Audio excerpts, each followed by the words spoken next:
more. They changed your account number. You can change who you bank with. Go to belco.org/switch for full offer details. Insured by NCUA. Membership eligibility required. Conditions and restrictions apply. Belco. Banking for everyone. What keeps you up at night? Do you wonder if what you've saved will be enough? If your money will go as far as you plan? Or whether your retirement will look the way you imagine? What worries you? Everyone's concern is different, but ignoring it won't make it disappear. This is Ron Paul. You may not be able to predict what comes next, but you can take steps now to diversify your savings with precious metals before uncertainty becomes urgency. My friends at Birch Gold Group will send you a free info kit explaining how gold can help diversify your IRA or 401k. Just text the word SECURE to the number 989898. There's no cost and no obligation. Just free information to help you consider your option. Take the first step with Birch Gold. Text the word SECURE to the Denver Sports 104.3 The Fan presents Kyle Reese and Marcello Romano.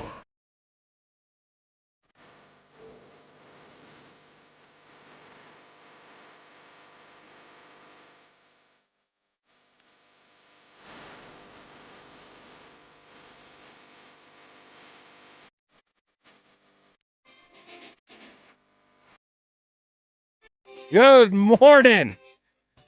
What's up, Kyle? Yo. It's Fan Weekends, Marcello Romano, Kyle Reese, Alex Becker, yourselves. The RamosLaw.com text line open for you to participate in the show today at 303-713-1043. You can also participate on the YouTube chat powered by Champ Honda. We'll start, hey, man, it's the day. This becomes, as we get older, it becomes more like increasingly insensitive of us because so many lives changed today in the National Football League, right, Kyle, as far as it being cut down day and having to get to 53. And we all love like the Vince Papale stories and, you know, that type of stuff. But the reality is there's a lot of guys that they may have played their last snap of football. Yeah, and we're excited for it. No, I know. That's what I mean by it. It's like. No, it's you. No, I'm not excited for it. You look forward to this day. Whatever. You said you were excited about it. No. I'm excited because we're 1 week closer to football. It's less excitement because, listen, man, a lot of these guys, that's been their entire lives. Yeah. And this is what they've wanted to do. And unfortunately, a lot of them, and here in Denver especially, you're going to have some pretty damn good football players not make this team for the Broncos in 2026. So we'll spend a ton of time on that today. We'll also get into the Cale Makar deal, the extension, which was inked on Friday for a historic number for Cale Makar. So we'll spend some time breaking that down and what that means for the Avalanche going forward. We have the Tour Championship going on, Little League World Series going on. Oh, and by the way, college football got started yesterday. How we doing, man? I'm doing excellent. I'm excited about all those things. I missed you. Couldn't wait to get in here and talk to you. Obviously, I guess I'm a little excited about Cut Day, where we are going to find out who the Broncos are, right? Who's going to be on that 53-man roster. And guys will move around. We understand that, you know, there's kind of some cloak and dagger stuff that goes on in the NFL around this time of year. But, yeah, it's going to be difficult to make this Broncos team. But Sean Payton said that, you know, the better you get, the more difficult it is to make this team. And they've done that since Sean Payton walked in the door just a few years ago. We have a bunch of the sound from Sean Payton following Friday night's win against the Vikings, that 34-6 win. If I asked you coming into this, Kyle, what are the maybe 2-3 position groups where you're jockeying or jostling for position on? Maybe is there some surprise cuts? Is there a deal that could be had? What position group are you think is there a logjam at that where you're going to start to see some quality football players not be members of the Broncos this year? I think wide receiver, we've already seen it. You know, they had some young talent that I don't know where you fit in at. Can you fit in the return game? Katzis, that was his name. Colby. 81. He's pretty dynamic the other night. Remind me like Kevin Casper. You remember that dude? Oh, man, the dude that could do a backflip? Yeah. Yeah. I don't know why that was such a thing. Now kids are doing backflips all the time now. I don't know why we were so surprised. But it's still there's guys that were trying to kind of shoehorn themselves into the lineup, and you had to flash in a certain way. To do it on special teams is one way to make that type of impact. So wide receivers are a position, and then listen, I don't know what the Broncos are going to do with all those inside linebackers. You need depth. You need quality pieces there. It's a place where you feel like you can improve at, honestly. So, I think there's a little bit of a long jab in there too. Well, and it also kind of depend on what the health situation of a guy like Marvin Mims is, right? He didn't get to participate in majority of camp, and then he storms off the field, chucks his helmet, goes into the blue medical tent, and then they walk him back to the locker room. From what I saw, I don't think it's something that's minor. It kind of looked like maybe Liz Frankish to me a little bit, where he grabbed at on his foot when he fell. And that we know. I mean, that was what Peyton Manning dealt with that final year when he was missing time forever. It's not an easy or smooth comeback from that type of injury. It takes a while.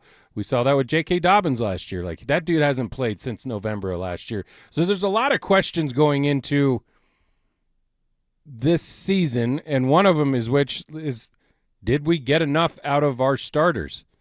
Were the Broncos being overly cautious or just smart with how they kind of handled their camp? Did Sean Payton get a little bit scared when he started to see multiple soft tissue injuries come in, and then we have the scheduled rest days with a guy like Courtland Sutton who misses 3 days in a row, Bo Nix after all that time and 2 ankle surgeries? You're telling me 14 plays in the preseason is enough to be ready for a regular season? J.K. Dobbins didn't even play, dude. He didn't even play. Good. Hey, I had James on a Freshly Graded on Friday. I'm like, maybe they're doing the Jedi mind trick, right? Maybe he's done all this stuff every year and never finished a season, so let's just buck the trend. We'll do the reverse psychology. We just won't play him at all, and then we'll send him out there on Monday, September 14th against the Chiefs and push all our chips in, say hopefully it works out this year because we know that he's pinky promised. He's going to buy you a drink. I'm going to get you a drink, bro, if he doesn't finish the 17 games. I listen, when you have players like that and expectations that are this high, you do have to manage the situations a little bit. Courtland Sutton, it's not like it's his third year in the league. J.K. Dobbins, what do you stand to gain from him running up and down the field, 4 or 5 times in a preseason game? What do you stand to gain from that? You see the Dobbins? Marvin, yeah. I only bring it up because it's not like it's not like, oh, well, he gets all his work in practice. They don't really do a lot during that either. And he hasn't played. The last time he played is the game I took my family to, the 10-7 barn burner against the Vegas Raiders on a Thursday night. Now, I want to say that was like November 10th, dude. It's been a while. He has not played a regular football game since then. It's like Dan and his DeLorean. You don't break the DeLorean out every day. You break the DeLorean out on special occasions when it's running. It's kind of just like Dan. I'm going to ask Dan, where's the DeLorean at right now? It's in the shop. It's in the shop. It's in the shop. Perfect analogy, I guess. A little bit. But, you break it out on special occasions. I think that might be a little bit how they're dealing with J.K. Dobbins, but I'm not mad at them for not having him on the field right now. And then you can look at the Marvin Mims situation and say, well, I told you so. What's he doing out there in the first place? What do you stand to gain from the Marvin Mims situation? Now, this is where I will go all James Maryland on you. These guys need a little lather, a little bit of callus, and it's football. And you can't bubble wrap them. And so you do – I understand getting them out there and getting a few hits on them, getting them used to the physicality again. And then like Courtland Sutton, you pull them out and you put them on the sideline and let them eat sunflower seeds for the rest of the game. Bex, what are you thinking, dude, going into cut down day in the NFL? I saw they already started. They cut 10 players. Adam Prentice, I thought, was a surprise, our guy from last year. He might be back with the team, I think. But Manjack, another guy who I thought had a standout camp.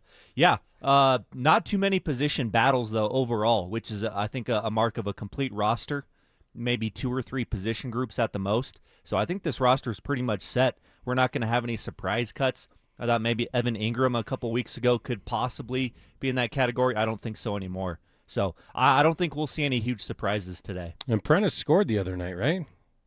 Yeah, I mean, he's been getting the ball quite a bit for They've been doing that Howard Griffith play. Hey, man. You know, when they're 3 yards and a cloud of dust. I love that play. Oh, Woody Hayes. Yeah. Old Woody Hayes. Yeah, you love that play? Well, no, because you remember in the Super Bowl, was it 33?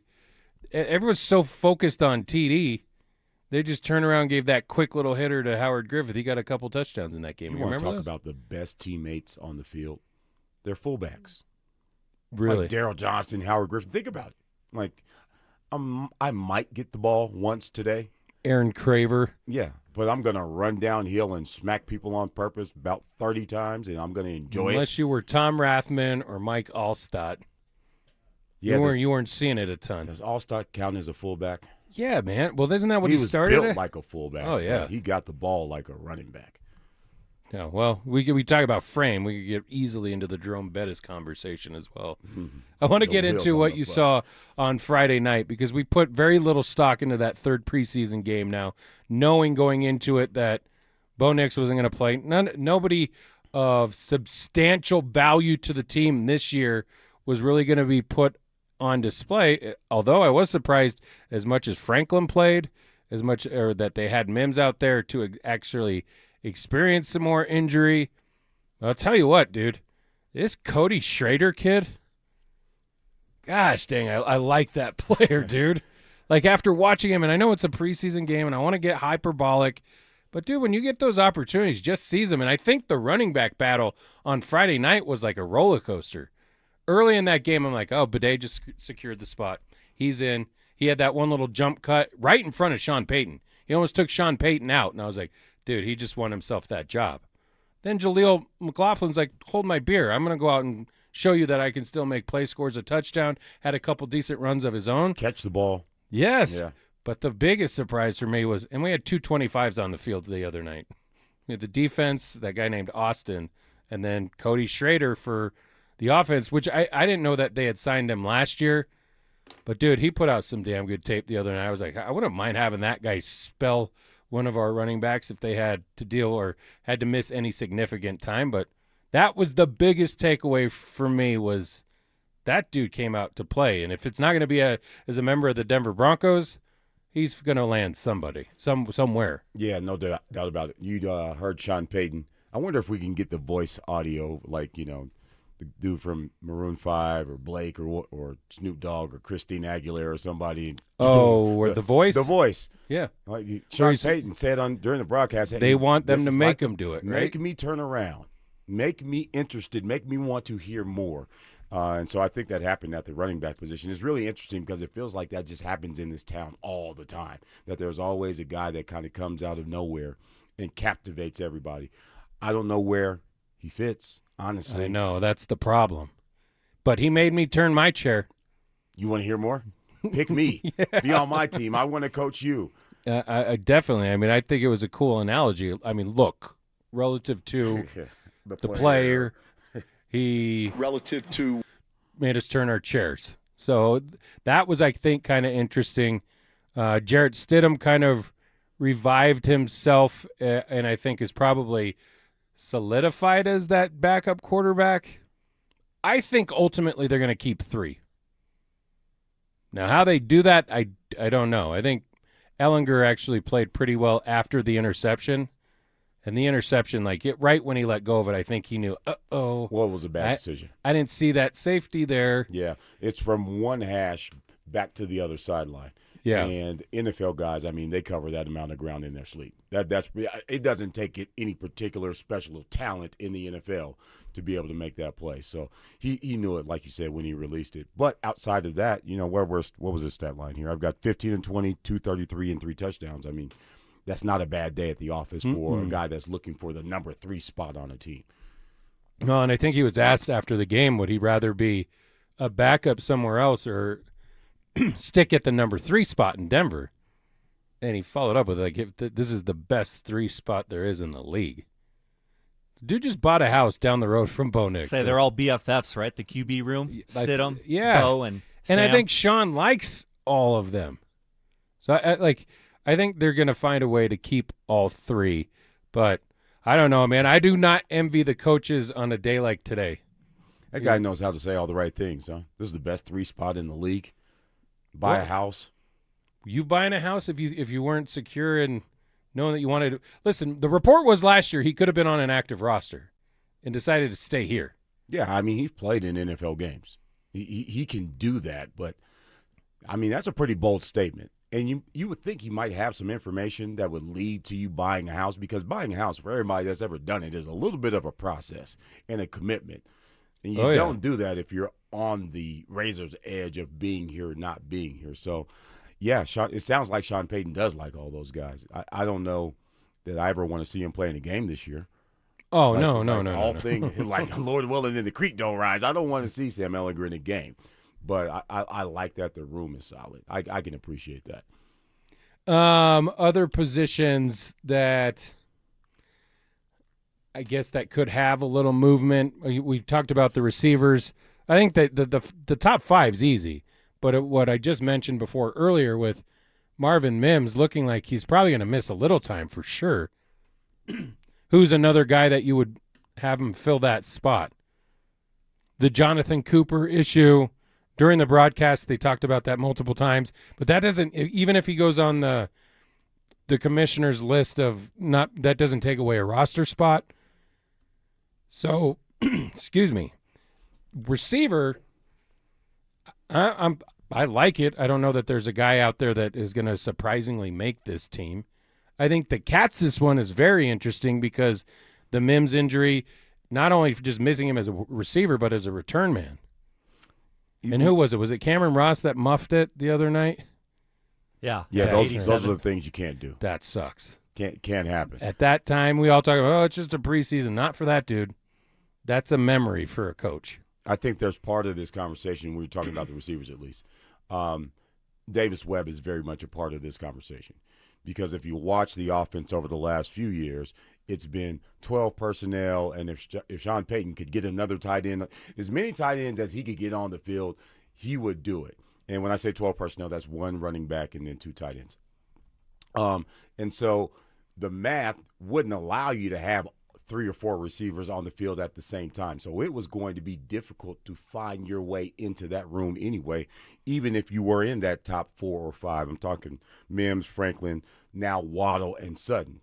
So I think we have to watch how this offense evolves and if Davis Webb is going to still lean into that 12 personnel type format, because that is a big deal.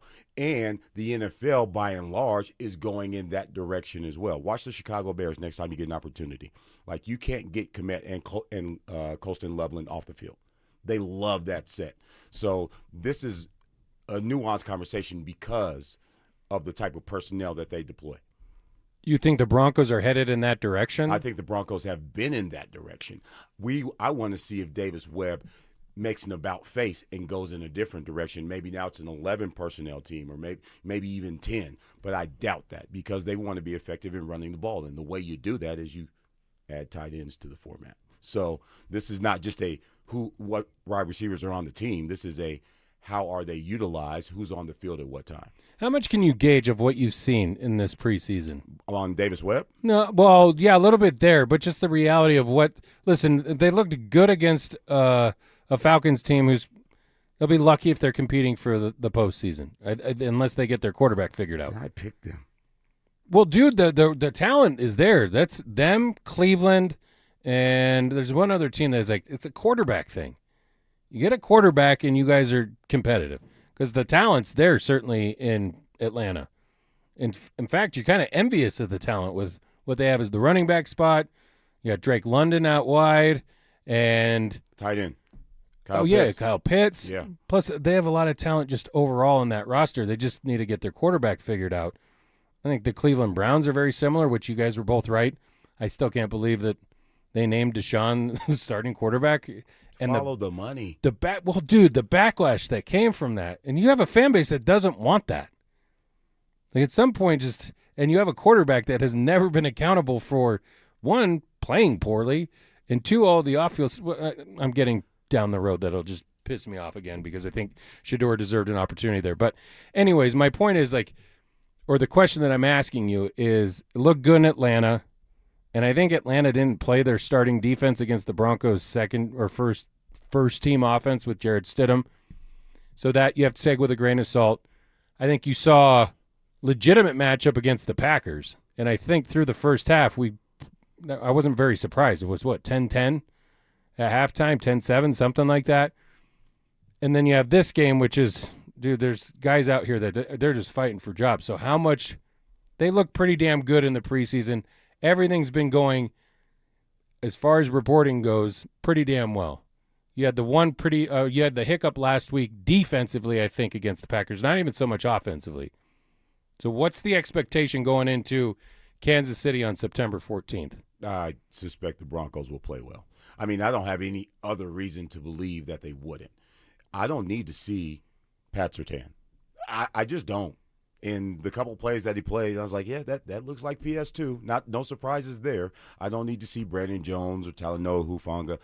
I thought Riley Moss for the few plays. And then, when you get a guy that falls on the ball and starts grabbing at his, all right, come on, Riley, come on, because we don't have time for that either. I don't need to see DJ Jones. I don't need to see what do you need? I don't need to see Nick Bonito. So I don't have any reason to believe that they won't hit the ground running when you've led the NFL on the defensive side in sacks for the last 2 years. Okay, that's cool. Check there. What I did need to see was, okay, does this offense look markedly different under Davis Webb than it did Sean Payton? The answer is, yeah, it's incomplete for me. And then the running game. I don't know that you're really going to see those things until you get to Kansas City or until you watch the Kansas City game. So I don't have things that were left on the table or questions that were left unanswered for me. Because as we started off the segment, this is a pretty damn complete team already. Yeah. I mean, could you get better in the kicking game? Yeah. But it's not like those guys are just hanging on street corners with will work for the Broncos or whatever the case may be. So, well, you're talking about depth, and that's what the battles were for majority of this camp.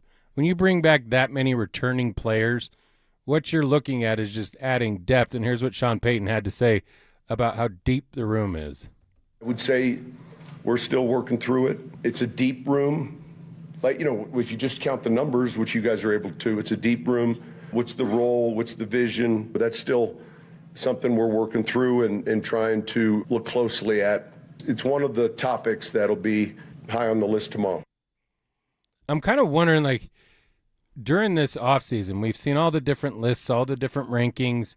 The Broncos have they've been everywhere on those lists. Bex, you asked us 2 weeks ago about them being the second-ranked roster by NFL.com. This last week, a lot of people were coming out with their predictions, divisional predictions. And the Broncos aren't finding themselves on a lot of those lists as far as who's going to potentially win the AFC West this year. And you know who surprisingly was? I would have been surprised if it was the Chargers. A lot of people are going back to the well, and it's the Chiefs. They have the Chiefs, the Chargers, then the Broncos at third in the division. You want to have postseason success, you can't be finishing third. That doesn't mean you won't make the playoffs, but damn, you're going to have a hard road to hoe on the way to the Super Bowl if you can get there. That's lazy reporting. What? It's lazy reporting to pick the Broncos third. Or is it, this is a pretty good division. Patrick Mahomes is still Patrick Mahomes. I think he's going to. Is he, though? We don't know what Patrick Mahomes we're getting. I mean, if he's 65% of what he's always been, that's still pretty damn good. Yeah. So, I mean, it's hard to completely discount that. So, and then you might be looking at the Broncos schedule and how it opens up. And, this thing can get really good early or it can get really ugly early. So, I know, taking all those things into account, I still don't believe they're the third best team in the AFC West. I understand why some people are kind of playing their cards close to the chest, let me see how this thing starts in the first 3 or 4 weeks of the season. Yeah, but a lot of these guys, they want to be right too.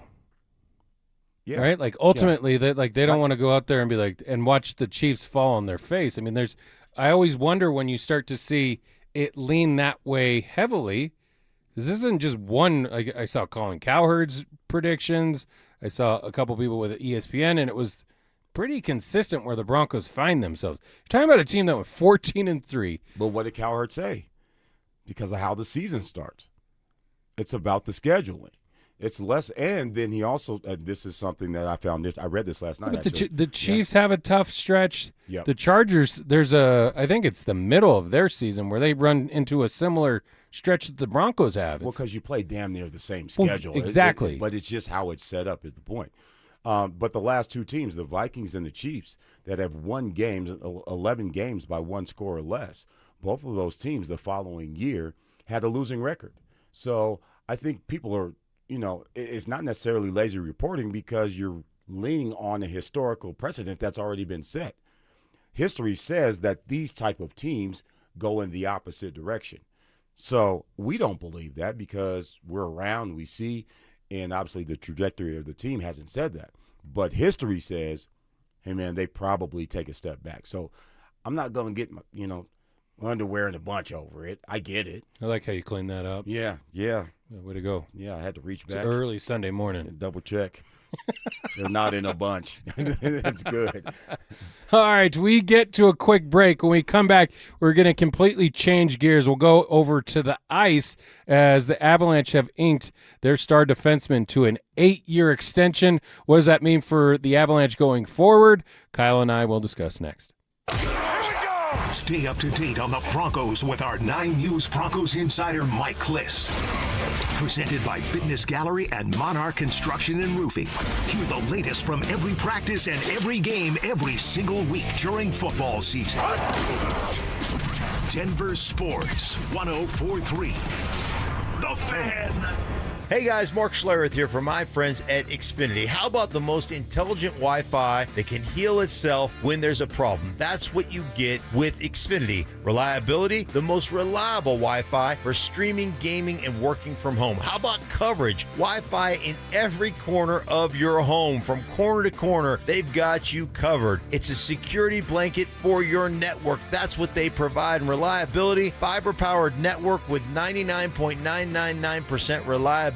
Built for speed, powered by fiber, Wi-Fi that makes everything in your home work seamlessly together. Lock in 5 years of predictability, 5 years of the most reliable fiber-powered Wi-Fi with our best equipment. Plus, get online in minutes with same-day Wi-Fi. 5 years, same price, no contracts, no commitments. Everything you need included, data, equipment, and the most reliable Wi-Fi. Restrictions apply. Select plans only. Hi, I'm Donnie, owner of Fitness Gallery, where we believe there's nothing more important than your health. We can't stop time, but we can make your day more efficient. And we can help you get fit and stay fit. Hey, Broncos country, I'm Terrell Davis. That's why I made the smart move to invest in fitness equipment with Fitness Gallery. It's a game changer. Work out on your schedule from the privacy of your own home. At Fitness Gallery, we have the nation's lowest prices on the highest quality products that stand the test of time. Don't care for my local hometown team, ROX rocks heating and air. Don't get fooled by out-of-state private equity corporations that are buying local HVAC companies, offering higher prices, bad service, and shady sales tactics. Don't trust your home to someone out of state when you have the best company right here in town. ROX are experts in local energy rebates and tax credits to save you money only at ROX rocks heating and air. Now play that jingle. HVAC service, installation, repair. ROX rocks heating and air. What if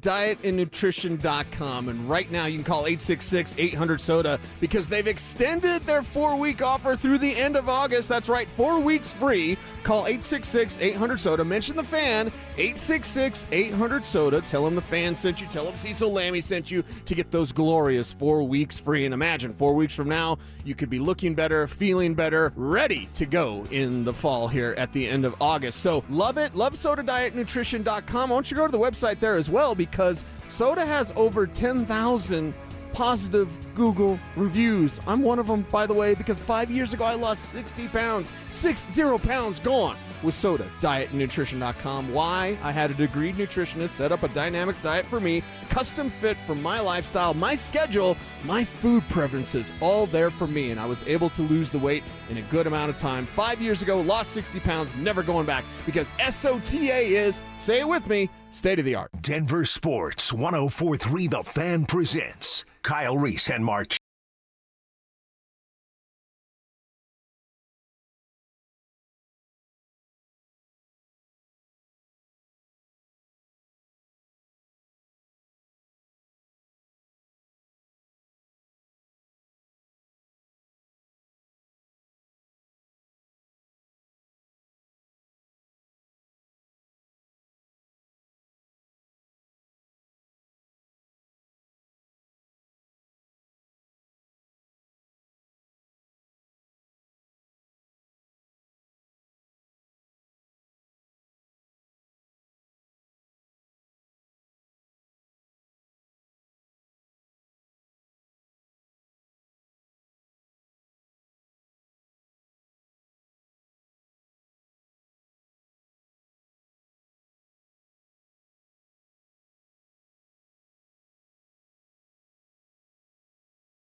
On this week, man. An American legend, Dolly Parton was.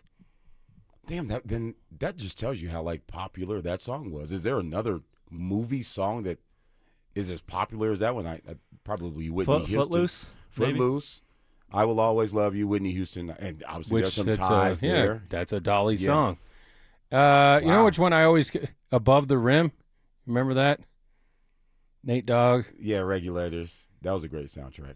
I don't know how many people would say that, but Above the Rim is considered one of the, hood movie best soundtracks. Yeah, well, I know, but you don't associate that with that movie? No, I do. With Tupac? I do, but spitting the razor blade out of his mouth? This list?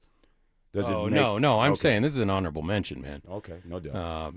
Regulators. I'm trying to think. That's a great question, Kyle. So, songs that are synonymous with the movie. Yeah. Who knew? I guess everybody else but me. Or that became really popular, but they were made for a movie or something like that, right? Yep. Remember Color Me Bad? Mm-hmm. Yeah, that was a good one. Armageddon. I think they had that Aerosmith song. What was it? It wasn't Crazy, was it? No. I forget the name of it. Come on, Bex. You got it? Was it? It wasn't Loving in an Elevator. Awake, no. Just to see you. Yeah. I don't know the name of it. Something like that. Moving on. Yep.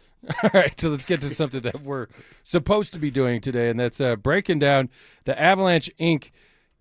Cale Makar to an 8-year deal.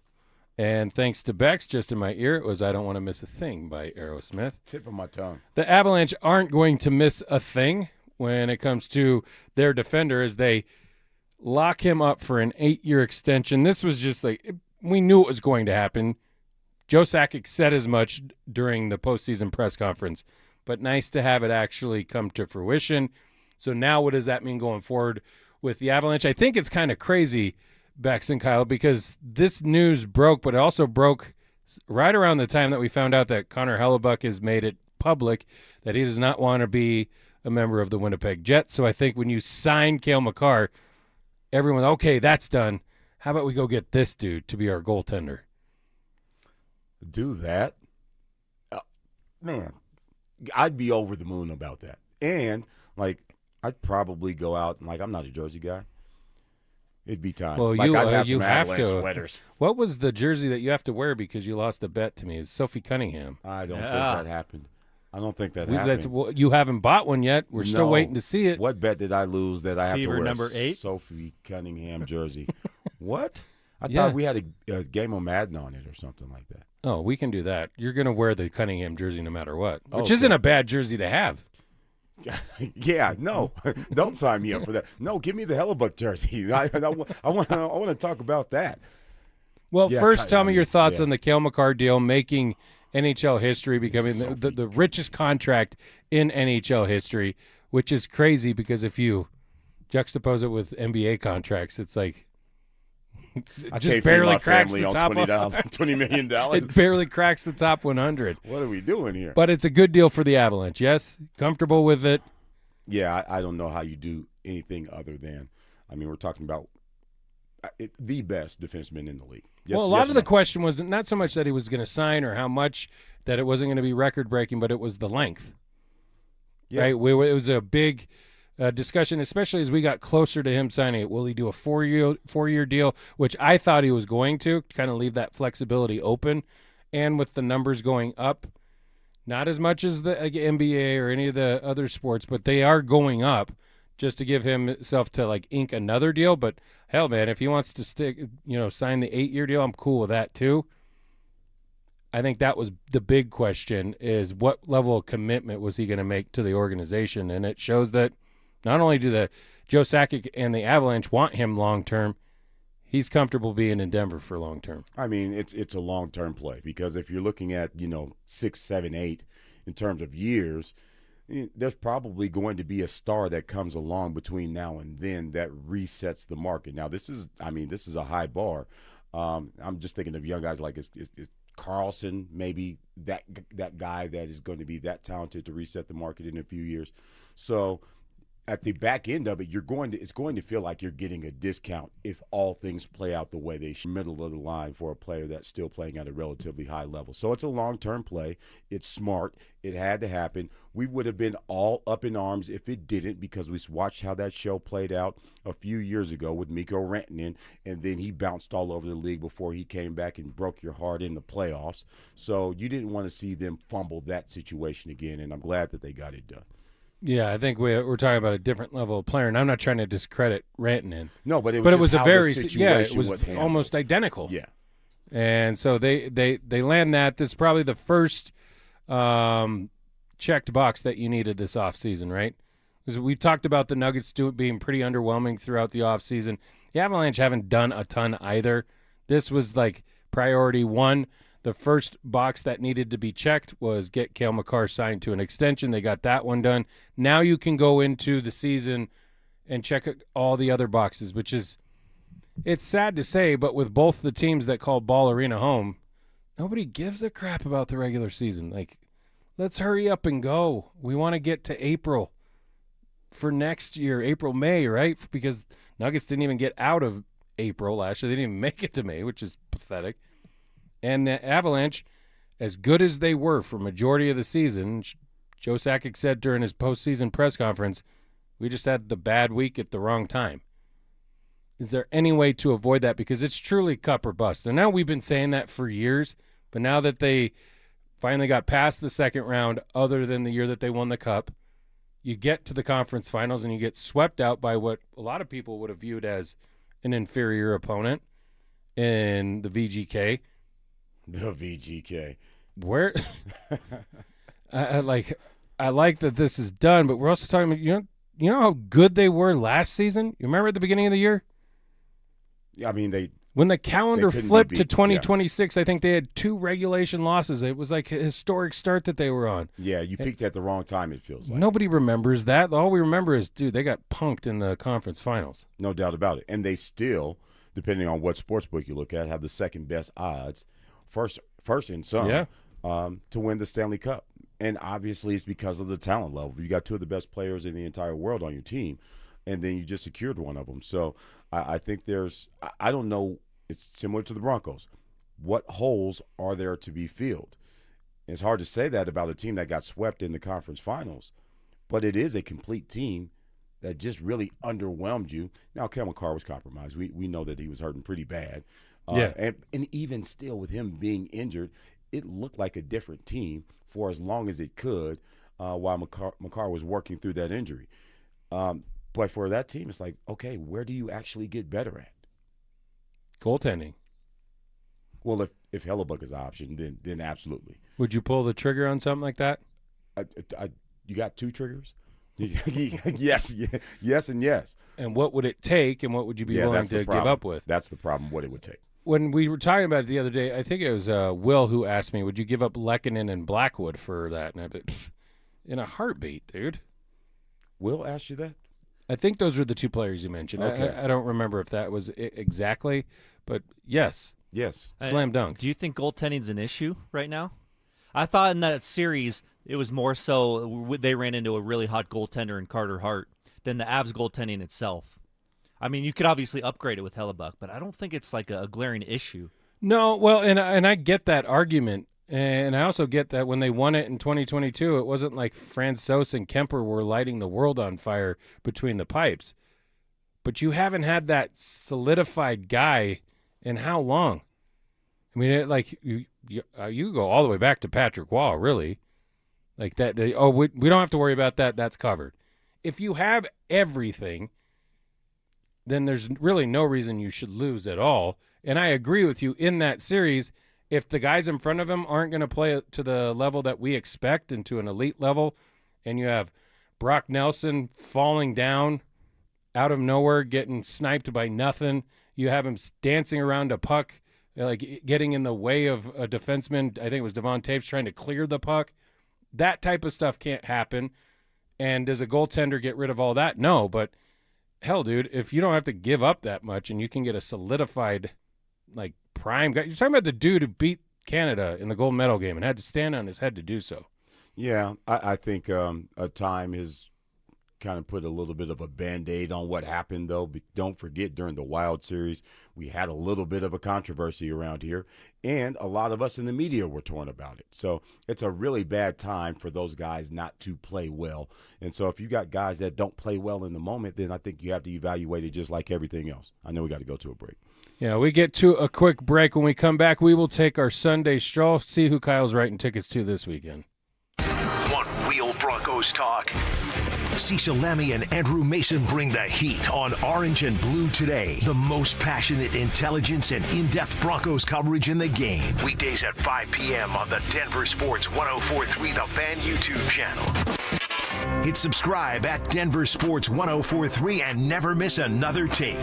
Orange and Blue Today, powered by Ramos Law, official injury law firm partner of the Denver Broncos. Denver Sports 104.3 The Fan. At Progressive, we know making a difference starts with making things happen. That's why we're partnering with organizations in your community to make change happen. By helping veterans get the reliable transportation they need, helping small businesses with everyday challenges, and providing aspiring homeowners with the educational resources to help them get into their first home. It's just another way we continue to innovate. Because you can't spell progressive without progress. Visit progressive.com/purpose to learn more. Progressive Casualty Insurance Company and Affiliates. This is the story of the one who keeps multiple buildings running smoothly day after day. Plumbing that flows, HVAC that hums, cleaning supplies that keep surfaces sparkling. That's why she counts on Grainger. With easy reordering online and 24/7 support, Grainger helps her keep the products she needs on hand. So shelves stay stocked and buildings stay ready. Call 1-800-GRAINGER, click Grainger.com, or just stop by. Grainger, for the ones who get it done.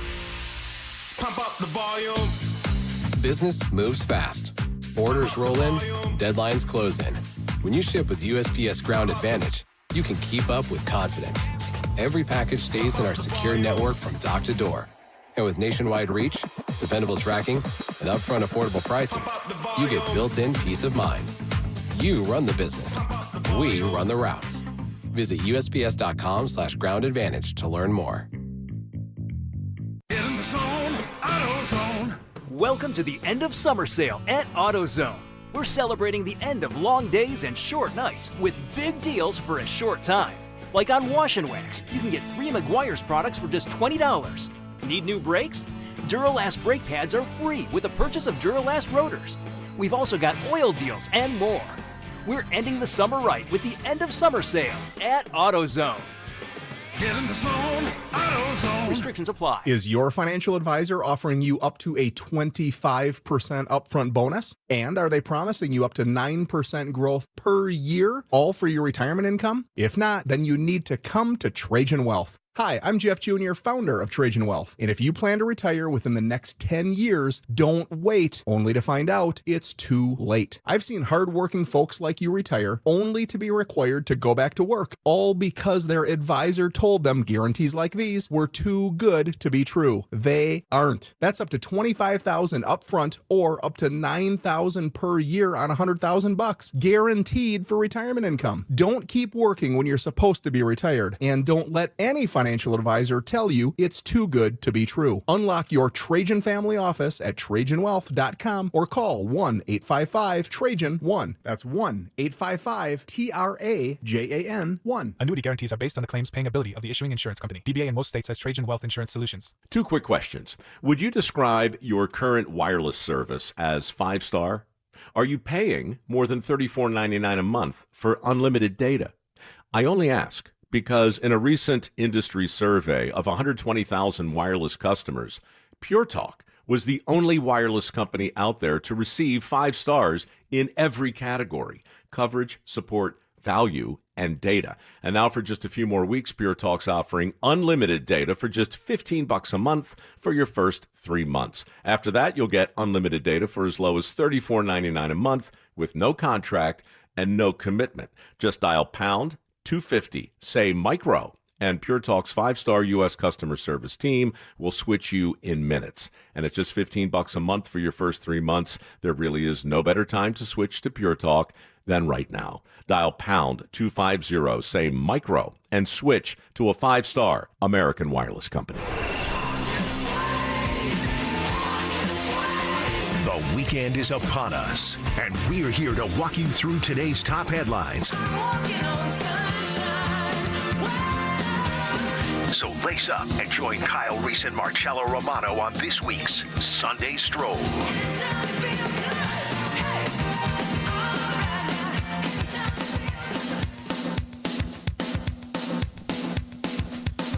All right, 7:45 Sunday in the Mile High City. Let's take a walk, stroll around the neighborhood, see what's going on.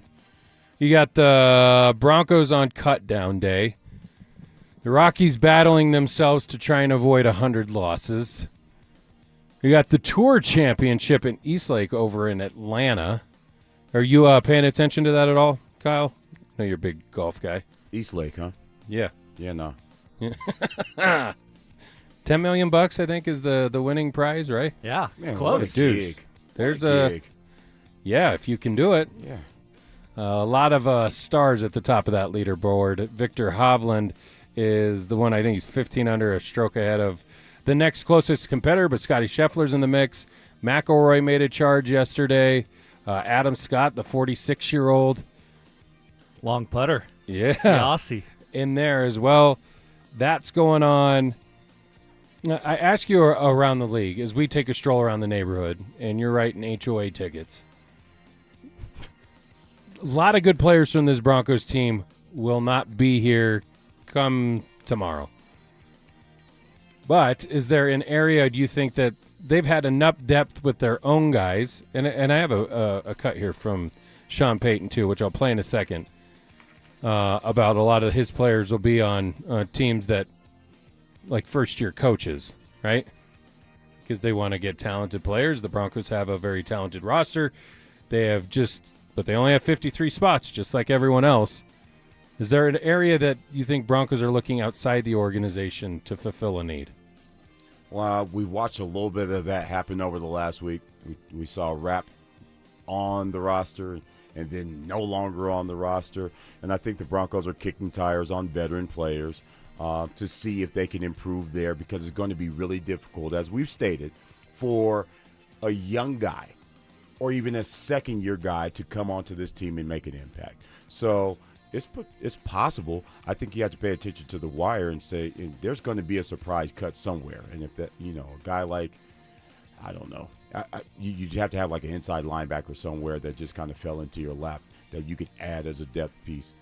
But, yeah, it happens from time to time. But I don't think you're going to see young guys brought onto this team in order to make them a better football team. Here's Sean Payton on what I was just mentioning.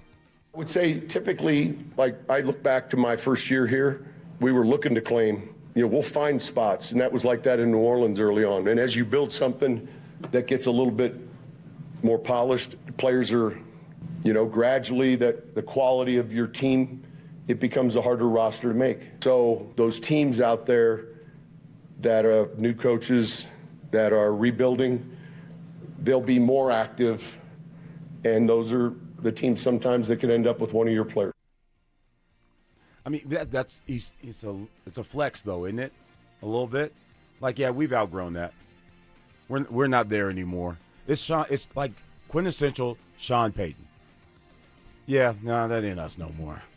Like when you were these young coaches can deal with these guys. It's kind of like the hierarchy, like in athletics when you're a freshman, right? Exactly.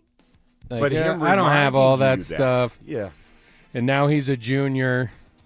He's probably nominated for Homecoming King. Feels good. Yeah. Chaos. Not us anymore. Chaos. We've got those problems fixed. It's a good problem to have if you're the Broncos. It's not a fun day by any means, having to let people know that you're going in a different direction or that they didn't quite do enough to make your squad. There's so much stuff transactionally that happens over the next 24 hours as far as getting down to 53, scouring the waiver wire, looking if there's any other places that you can improve from elsewhere. Like this next day or two for George Payton and staff isn't a fun one either, because you brought a lot of these guys on to contribute and hopefully make it on the team, like that dude right there, Katsis, who I think has a good chance now not knowing what's going to happen with Marvin Mims. But dude, it's a process. Basically, and we find out by the end of tomorrow we'll know exactly who this team is. Basically, Sean Payton is saying there's quite a few guys on our team that are going to be Cardinals and Jets. Yeah. That's what it is. Yeah. And you think about it from the lens of a player, man, I don't want to go. I'm a free agent. I don't really want to go to the Broncos. It's a great organization, and Denver's a great place to live. Ooh, I don't know that that's being said. But how do you make that team? Well, I mean, as a free agent, it's different because they have to court you a bit as well, right? Yeah, like it's not like you're just lucky enough to have an opportunity there. I don't think that's I mean, I think it's a good landing destination. You bring up, like, it's not going to be young players that they may target. But did we have this discussion last week about Bobby Wagner? No, we didn't. You and I. So, like, let's have it now. Bobby Wagner still hasn't signed anywhere. Still very productive last year for the Commanders. And in an area that everyone has said, we love the story of Singleton and Sternad having that opportunity. I think the Broncos really do. But if you could add a veteran talent like Bobby Wagner and the championship pedigree and just the experience that guy has, would you do it? I think if you did it, he's already better than both those guys and he would play right away. But something tells me, Kyle, if you could have done that, it would have been done already. I don't know. I think if it's even a remote possibility, you pull the trigger on it. Because one thing about Bobby Wagner is that Bobby Wagner doesn't miss games. And he's been an all-pro player. He's been a Pro Bowl player. He's been to Super Bowls. Last season alone, he played in all 17 of those games. And the dude's 35 years old, 36 years old now. So if you get a guy that has that type – look, you couldn't say that about Dre Greenlaw coming into last year. What was his issue? Well, is he going to be healthy? And now we're applying the whole J.K. Dobbins theory to him. Yeah. You wouldn't be saying that about – you're going to have a guy that's going to be available, that's going to be productive, that's smart. If that's even a possibility, you got to do it. So you don't and I don't care who you have to move out the way, honestly. Get out the way, B. Move, B. Honestly, you don't take that guy. Listen, man, I'm with you. I say, yeah, do it. It's a Hall of Famer. I just don't know if that were a possibility. Why hasn't it happened yet? Well, because you want to see if you can get it on the cheap.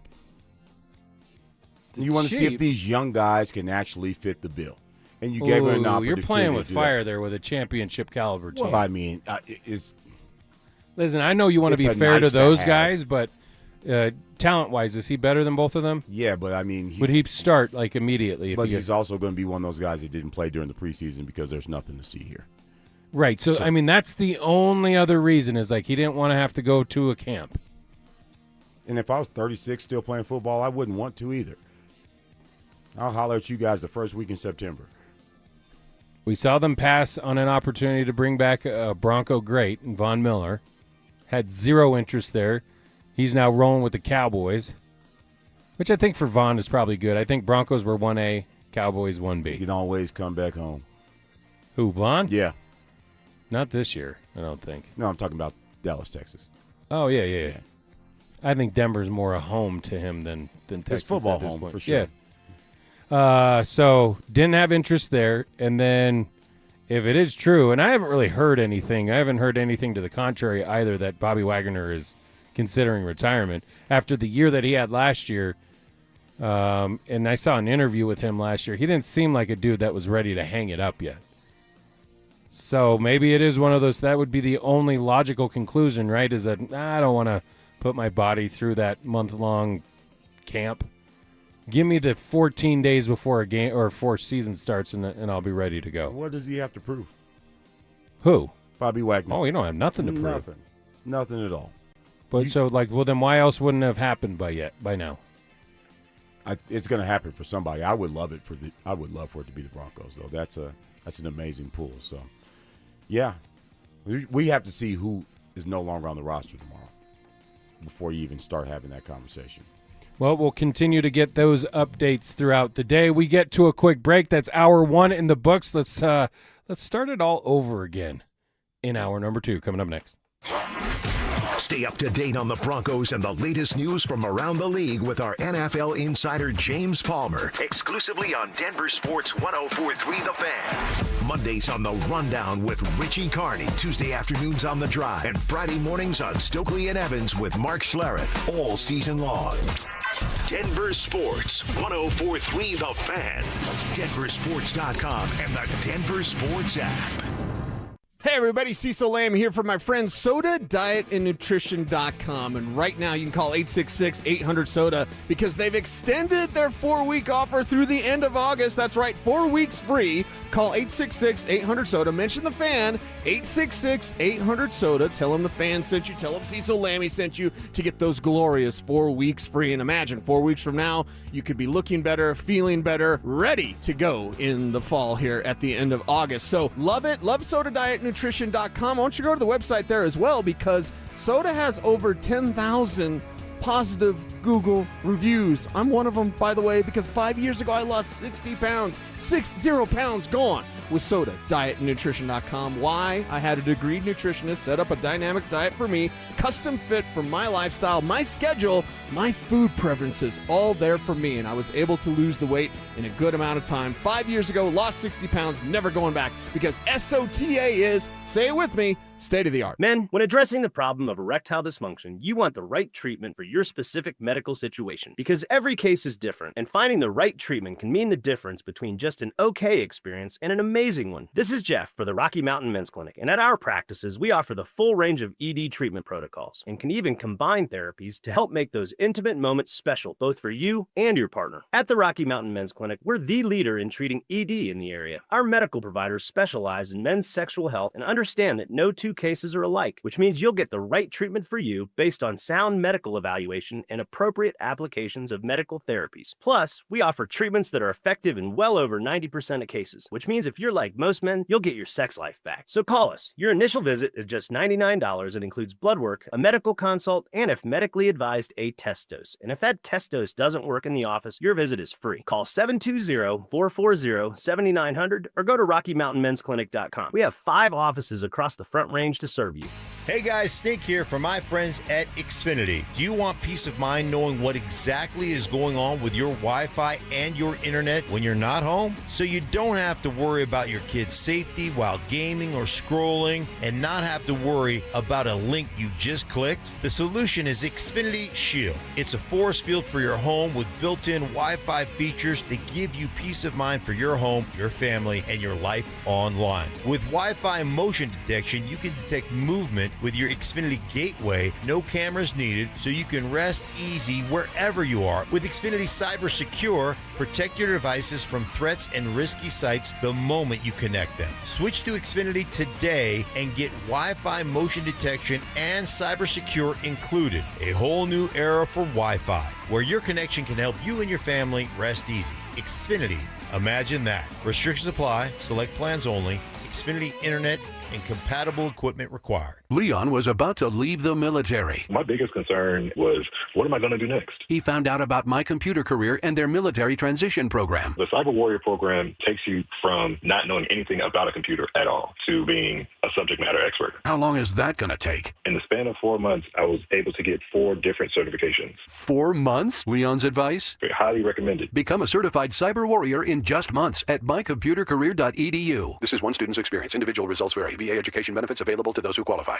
Wesley Financial Group is not a law firm, and Chuck McDowell definitely not an attorney. This is Chuck. If someone talked you into buying something really silly and you want to get out of that silly little thing, my advice, get the facts. Call me and I'll send you our timeshare exit kit absolutely free. Inside, you'll learn how timeshare works and all your options for cancellation. Call Wesley now for your free exit information kit. 800-791-0000. That's 800-791-0000.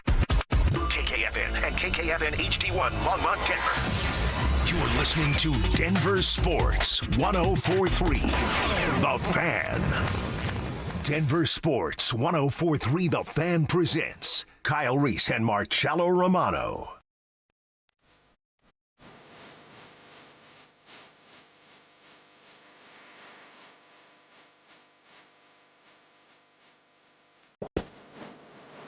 Hour number 2, Fan Weekends. Marcello Romano, Kyle Reese, Alex Becker, yourselves. The RamosLaw.com text line, 303-713-1043. That is the question of the day that was spurred by 9 to 5 by Dolly Parton, R.A.P., is songs that are just, so big from a movie that are just, recognizable for it. And that one was nominated. Danger Zone, of course, from Top Gun. You thought it was Days of Thunder first. I don't know that they... It's Tom Cruise. Well, and interesting enough that you say that, they just released yesterday, they're making a sequel. For Days of Thunder? Cole Trickle's coming back. Oh, no. I don't know if Rowdy Burns will be in it. No, man. Russ Wheeler. Some stuff we just got to leave in the past, man, because Days of Thunder was a good movie. And I feel the same way about Top Gun. Like, Top Gun 2 was like... we didn't have to do this. Whoa. We didn't have to do this. No. We don't have to make a sequel to all the great movies of the past. Now you can it's my leave turn. those in the rear Top view. Gun Maverick might have been better than Top Gun. You're crazy. I ain't crazy. You're crazy. Are you serious? You didn't like Top Gun Maverick? Listen, here's I one didn't thing watch it we again. know about Tom Cruise. If he waited this long to make a sequel, I don't think it's going to be bad. Well, it was. And you know what? I'm not going to say bad. I didn't enjoy it as much as I enjoyed Top Gun.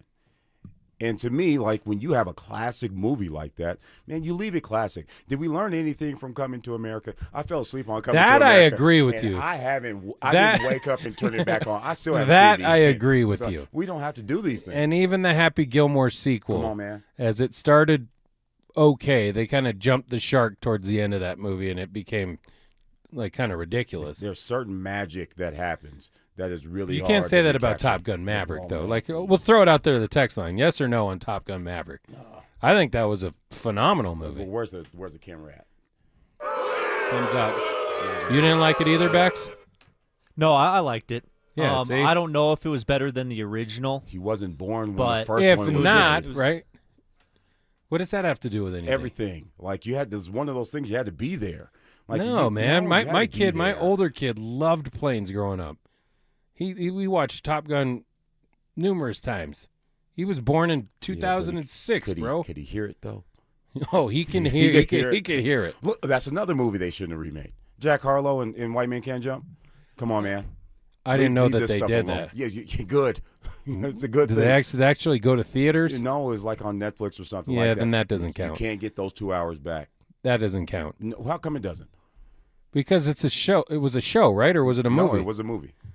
I didn't even know it happened. So, if if a tree falls in the woods and nobody's there to hear it, does it actually make a sound? I guess not. If a sequel's made but nobody sees it, was it actually made? It wasn't a sequel. It was like a remake. Oh, well, we're talking sequels, though. I'm talking about leaving stuff A alone. sequel. I'm talking about good movies that we should leave alone. Let's see. Here we go. Top Gun Maverick was awesome. That comes from Bill and Centennial. Hands down, Maverick was better than the original. Dude, I'm just relaying the information as it comes through. You guys prefer I said the maybe better. CGI version of Top Gun. CGI. They were flying those planes through those mountains. Dude, did you not see those guys' faces? No. They had to go to like a training camp to make that movie. You just wanted it so No, bad. you need to do your research, That's man. all. You just wanted it to be good so bad, and you love Top Gun so much. You better get your facts straight, Kyle. Nope. All right, we'll check that out during the break for sure. There's a ton flying in on the text line. We appreciate you guys participating with the show. We'll rattle some of those off when we have a chance as well. We are talking on Cut Down Day. Broncos beat the Vikings 34-6 in the preseason finale. Score doesn't matter to that one. I didn't think the score really mattered in the Packer game. It was all about the way it looked. Same way it didn't really matter in Atlanta. But now we are at that point, checking boxes as we get so excited for camp to start. So excited for that first preseason game. So excited for the preseason to end. It is a bit of an insensitive conversational day as we're just, we're playing with people's futures. Toying with my money is like toying with my emotions. There's principalities involved in this. But we have those discussions as the Broncos will kind of finalize the roster. Any big surprises? I think the brightest spot for me on Friday night was Cody Schrader, dude. I like that player. I don't know if there's any way you can find room for him, but I also think he probably put too much out on tape for him to not get a shot somewhere else. Yeah, that's the I guess that's the fun part about this time of year is that there are guys that are out there that are hungry, that, honestly are long shots to make a roster, but they go out and play well and make a name for themselves. Do you guys remember when Victor Cruz had the 3-touchdown game against the Jets when he was like number 3 or something like that for the Giants? And it was like, who the hell is this guy? Mm-hmm. Where do you go to school? UMass.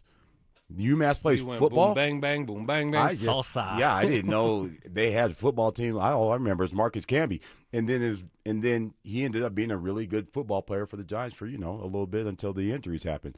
So I just love stories like this, and Schrader could be, but I don't know that the opportunity is going to lie on this team. It's just too crowded of a room. The roster is too good. They've invested. Honestly, I don't know. Would you take him over McLaughlin or Bidet?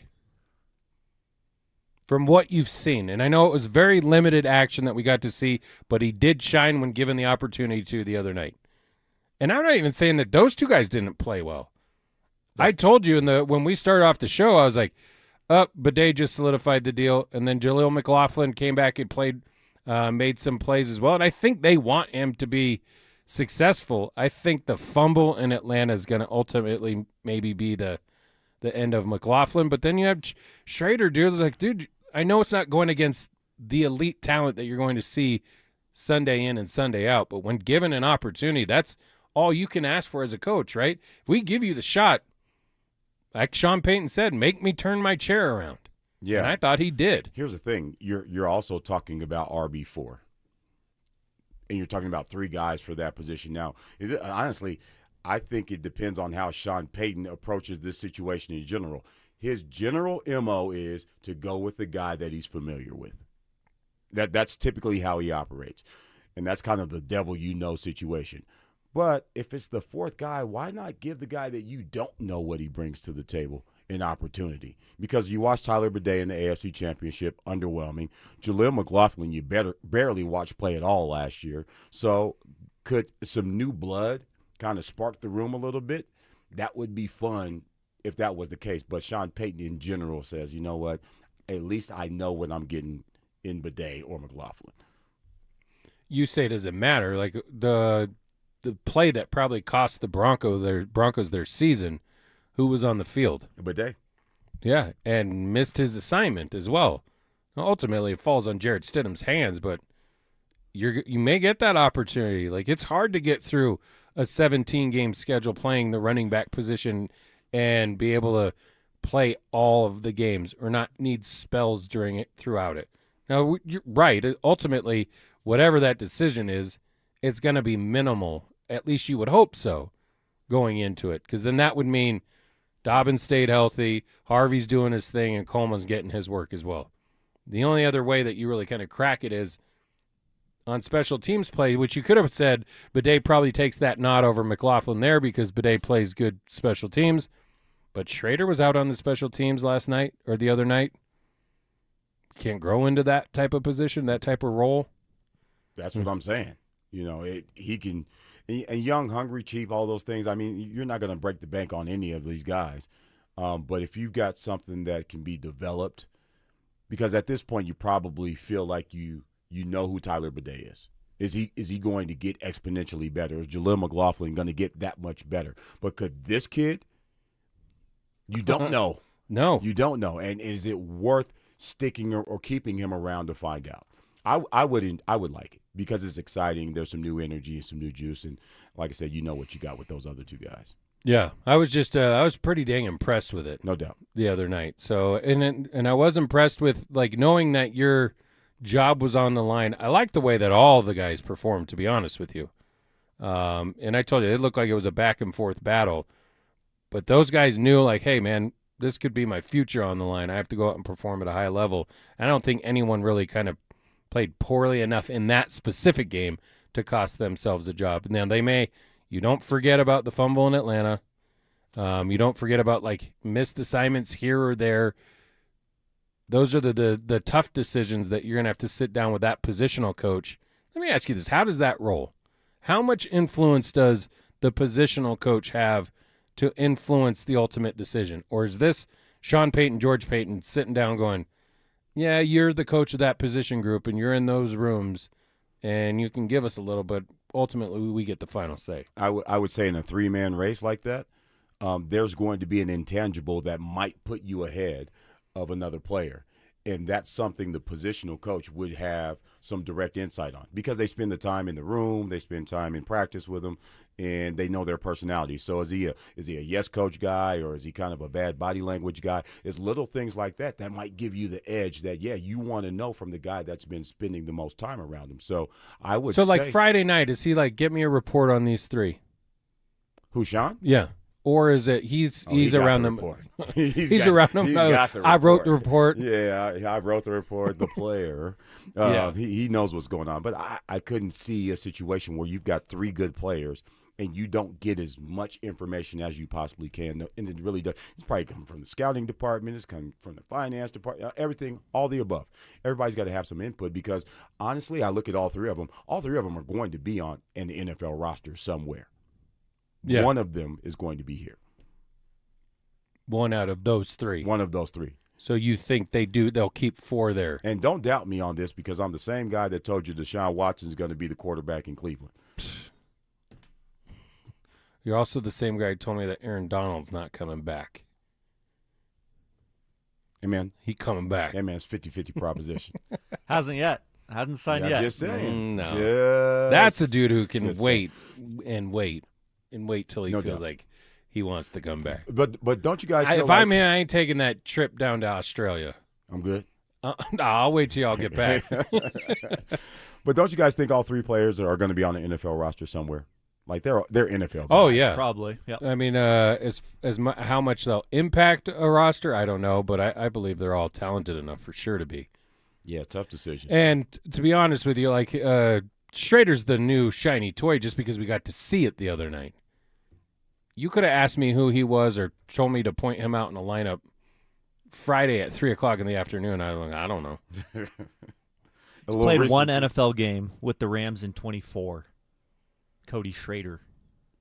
Where did he go to college at? Missouri. Oh. I don't know, man. I was thoroughly impressed. I think that's when it's kind of fun is like, life's on the line, go out and battle. And I think all of them performed to a pretty high level the other night. Yeah, they didn't do themselves a disservice. So I do think it sucks that some of the cuts that have already been made is like, like Adam Prentice for one. The dude scored a touchdown the other night. They knew going into that game, you're going to be cut. Yeah. I think they probably have visions of trying to bring him back, like maybe practice squad type of deal. I don't know that he's going to get a ton of interest around the league, so that might be a safe bet there. And we've seen him be able to perform when needed to here. Well, and there's some decisions, honestly, because there's similar guys like Atkins, who had a big play the other night too, but who can do both. Right, I can be the second or third tight end on the field and has done it and has scored touchdowns in the NFL, but I can also be that flex player that Prentice was. So, Sean Payton has kind of played a little bit cloak and dagger with the fullback position over the past few years with Burton. We watched that saga kind of play out as well. So this is not uncharted waters, but you've got guys who can play two different positions, and those are the guys that have utility, man. You keep those guys around for sure. I asked you about positional coaches and how much influence they'd have.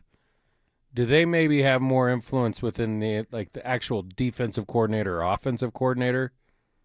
Or how much will Davis Webb have? No.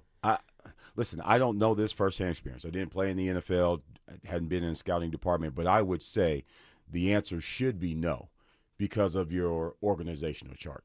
The hierarchy. Yes. Okay. No.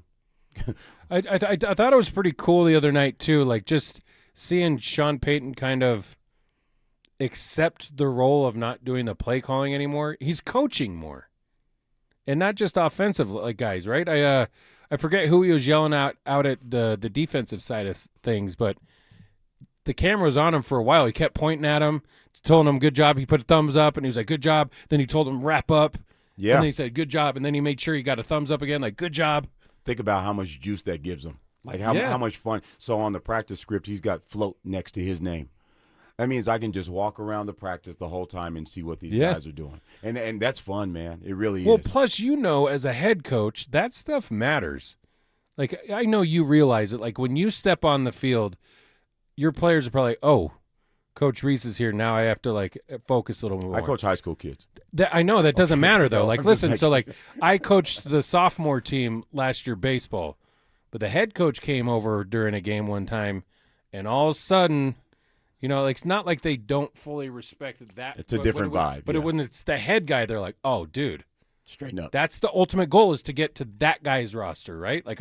So then they, tighten up a little bit, and they listen, they pay attention a little bit more. No more jacking around in the dugout. But and it matters for Sean Payton to kind of make a point, and I forget who he was saying that to during the game the other night, but I'm sure that mattered. It does lead me back to when that was happening. Dude, Jahdae Barron the other night, playing in that game. Whew. They had one that came back as a penalty, but he got smoked. And it's against the guy that's not going to be playing a lot, I don't think, for the Vikings. It's been a lot of up and down with Jahdae Barron. He's going to be on the roster. Oh, I'm not saying he's going to get cut. I'm just saying he's a first-round selection, dude. When else is he going to get those reps? I know it sounds like lame excuses, and you would prefer that your first-round pick from last season be on the sideline with a ball cap on. That would be our preference because that's how that thing is supposed to go. But again, sunflower seeds, it's such a tough lineup to crack. Like the reps alone, good, bad, or indifferent, are still have value to that player. KAD's above him now, dude. I think, listen, and he should be. Listen, KD, man. I have had an opportunity to tell him this. Like, when you get in, you take advantage of your opportunities. It's just that you don't get in enough. Yeah. So if Moss goes down, right, it'd probably be Abrams drained before Barron. That's the way. PS2 would go down. Oof. That's a hell of a conversation. That's a hell of a conversation. But he hasn't disappointed in that role. I think, what was that, the Colts game or the Chargers game where he got the interception? Abrams drained. Oh, yeah. Chargers 2 years ago. Yeah, man. Rookie year. That's a big moment. It shouldn't, but your point, I believe, at least, if I'm hearing you correctly. He knocked C.J. Stroud out of the game last year, too. Remember that? Shouldn't be a conversation. No. You draft a guy in the first round when there's other positions of need available. 20th, right? Was he the 20th overall selection? I go back to this because at the time, I was pushing for a tight end because we saw the year prior what Brock Bowers was able to do, and he had Aiden O'Connell and Gino. I don't think Gino wasn't even there yet. It was Aiden O'Connell, and then Aiden O'Connell got hurt, and Bowers still put up numbers. Minshew, right? Yeah, Minshew. The problem was that the tight ends that you wanted were gone by that time. I know, but it was Ty Warren, it was Colston Loveland. Like at that, those were the guys. If you weren't going to move up to get those guys, that was my point. Was move up. Okay, that's fair. I get it. Both those running backs still there, Henderson and Hampton. Oh yeah, man. Yeah, and Hampton looks like a player. To be perfectly honest with you, he went down last year with an injury down in Los Angeles, but that was my vote, and we all came on the radio. I came on with the radio with Mike Rice. Yeah, I can be talked into it. I get it. You got that player that's, that highly ranked, and you feel like you're getting a bargain at 20. I like the Broncos being aggressive and drafting more competition. And then you look up, he's playing in Game 3 of the preseason. I understand why you have a little bit of concern about that. But he's got to play. He's got to play. Yeah, figure it out when you are on the field. Because at that point, you're supposed to be, if you're a first-round selection, you're going against, in preseason Game 3, you're going against, and I get it's insensitive, but you're going against a lot of guys that aren't going to be playing on Sundays and maybe playing next spring for UFL. Yeah, Dwayne The Rock Johnson. Or in Europe somewhere. Yeah, I mean, that's where you should be dominant, right? And it wasn't dominant. Yeah. Remember Willie Middlebrooks? Oh, yeah. 25 years ago. Oh, yeah. First-round corner. Out of Minnesota, 23. dude. Yeah, Minnesota. Reminds me a little. He's starting to creep into that territory. Oh, please don't say that. Because that was probably – has there been any other big swings and misses at that position? Corner? At corner for the Broncos. But I think Middlebrooks Who's the dude probably, that they it was a Josh McDaniels selection. I think the guy they got out of Wake Forest. Alfonso something or other, yeah. That was second or third round, I believe. But it was a second, but they traded up, I think, to select the guy. That was disappointing. This wasn't 20th overall in the first round. And listen, when they ended up going that route, because you're right, Colston Loveland went 10, higher than a lot of people thought he was going to be. And Tyler Warren went probably right around where he was projected at 14.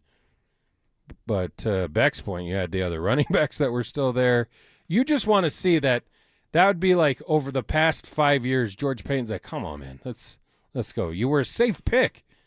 He was the best corner in the draft that year. Am I right?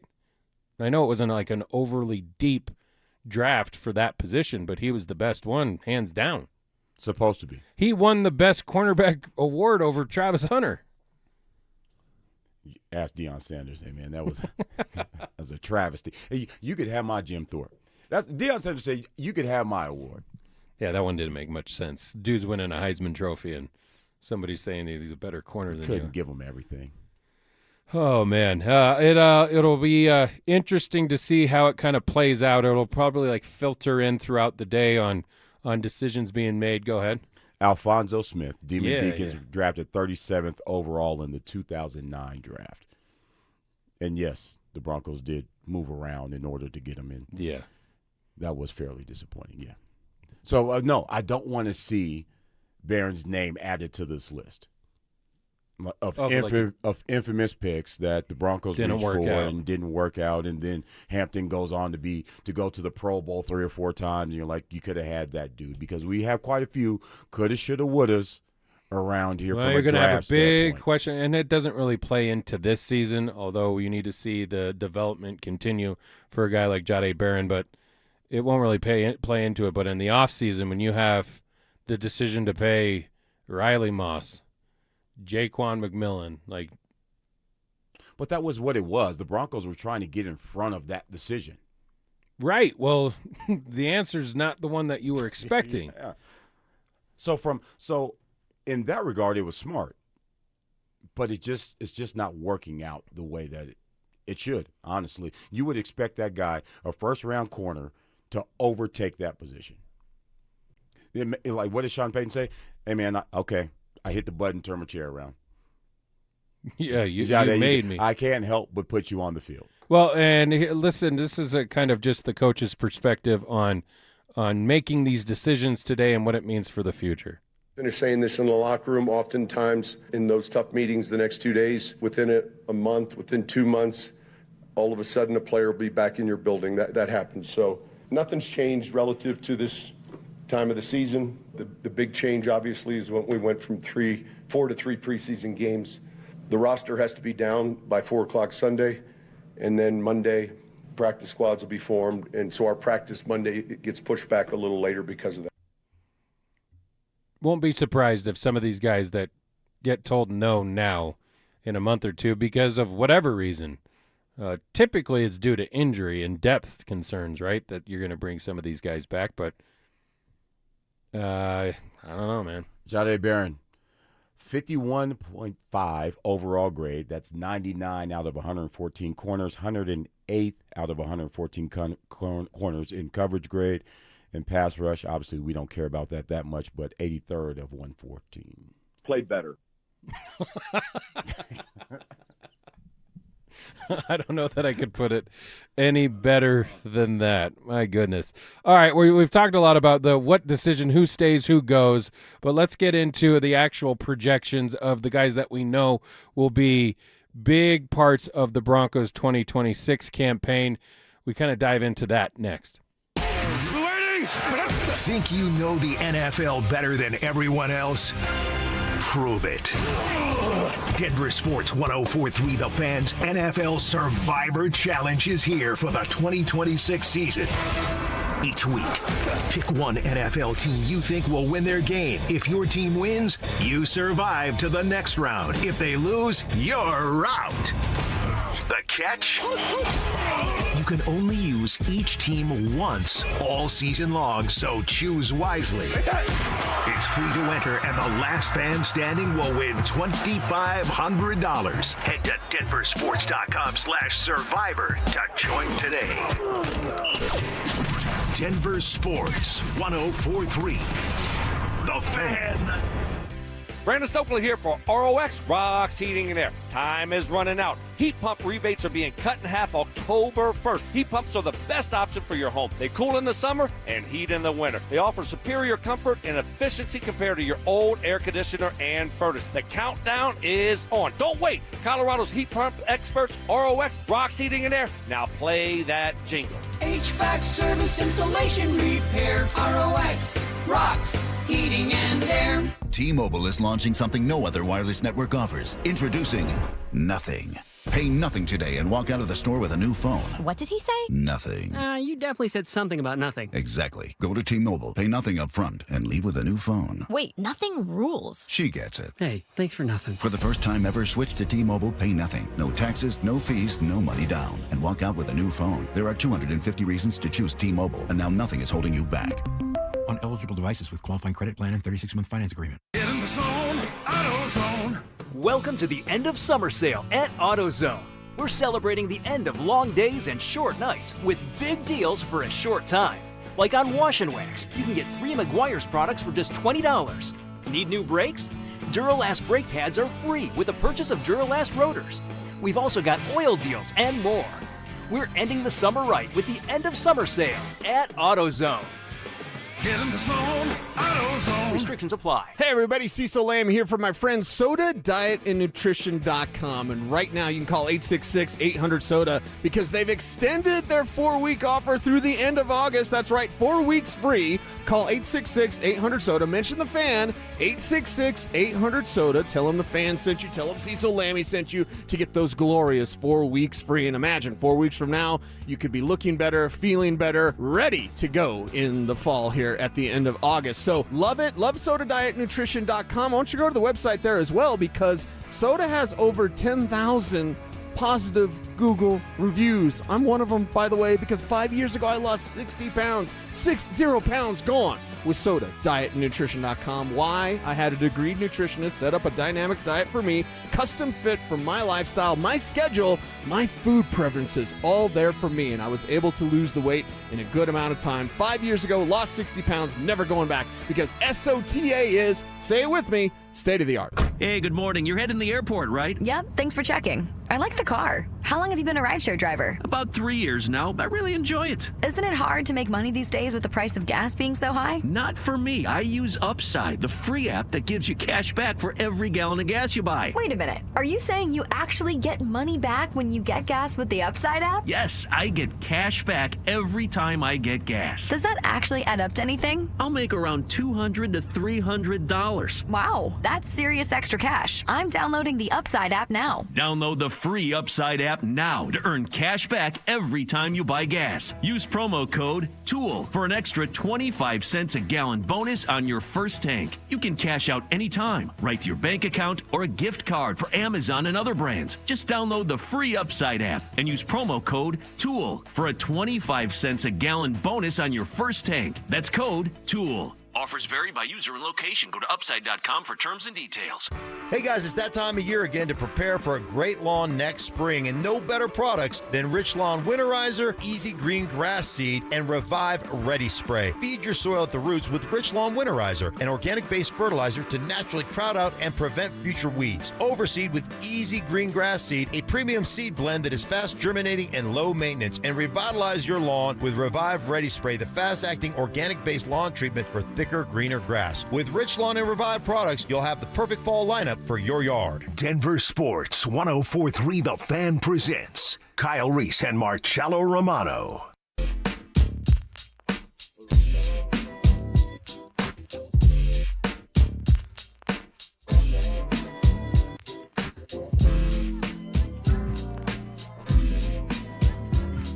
That ain't from a movie, is it?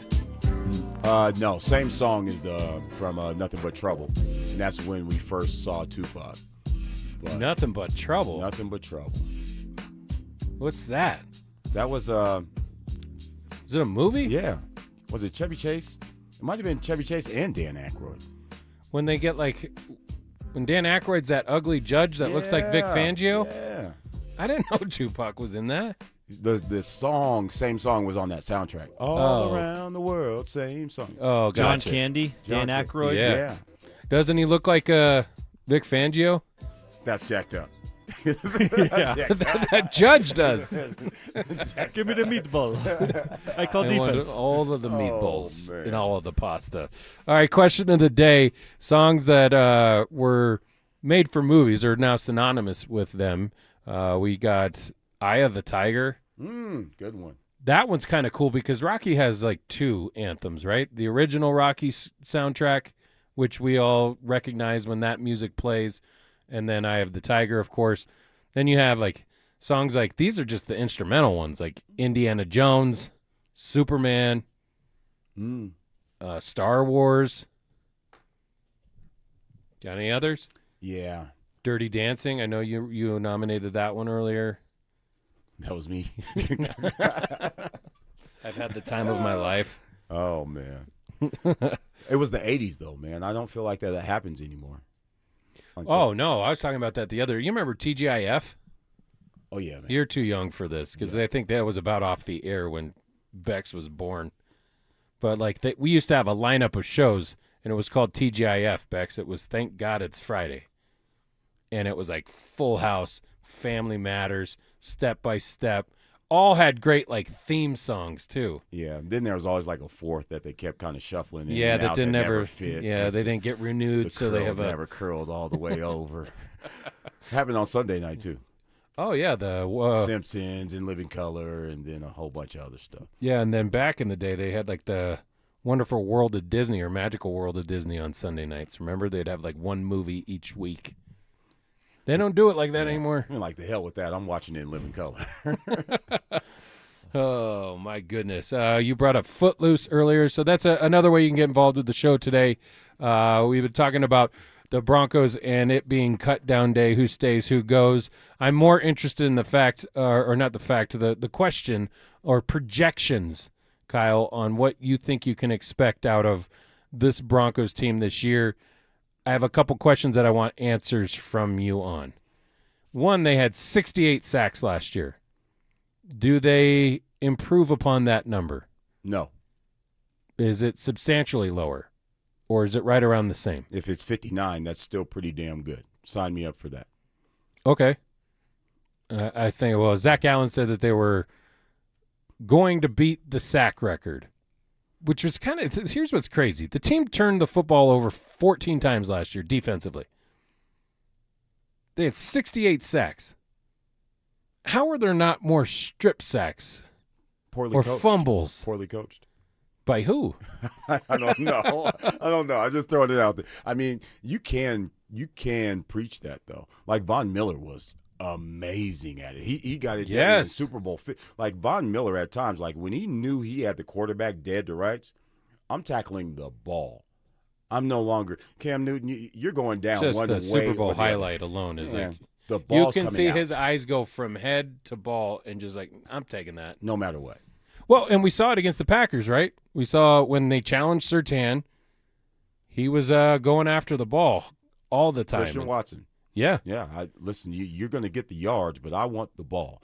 And that's honestly a mentality, you know, and if that, I know that's a point of emphasis because honestly, you want to get off the field. We spend a little too much time playing defense. So let's create a few more turnovers, attack the ball. Now, unfortunately, there's a byproduct of that is that you're going to see some tackles broken because guys are, you know, stripping and punching at the ball.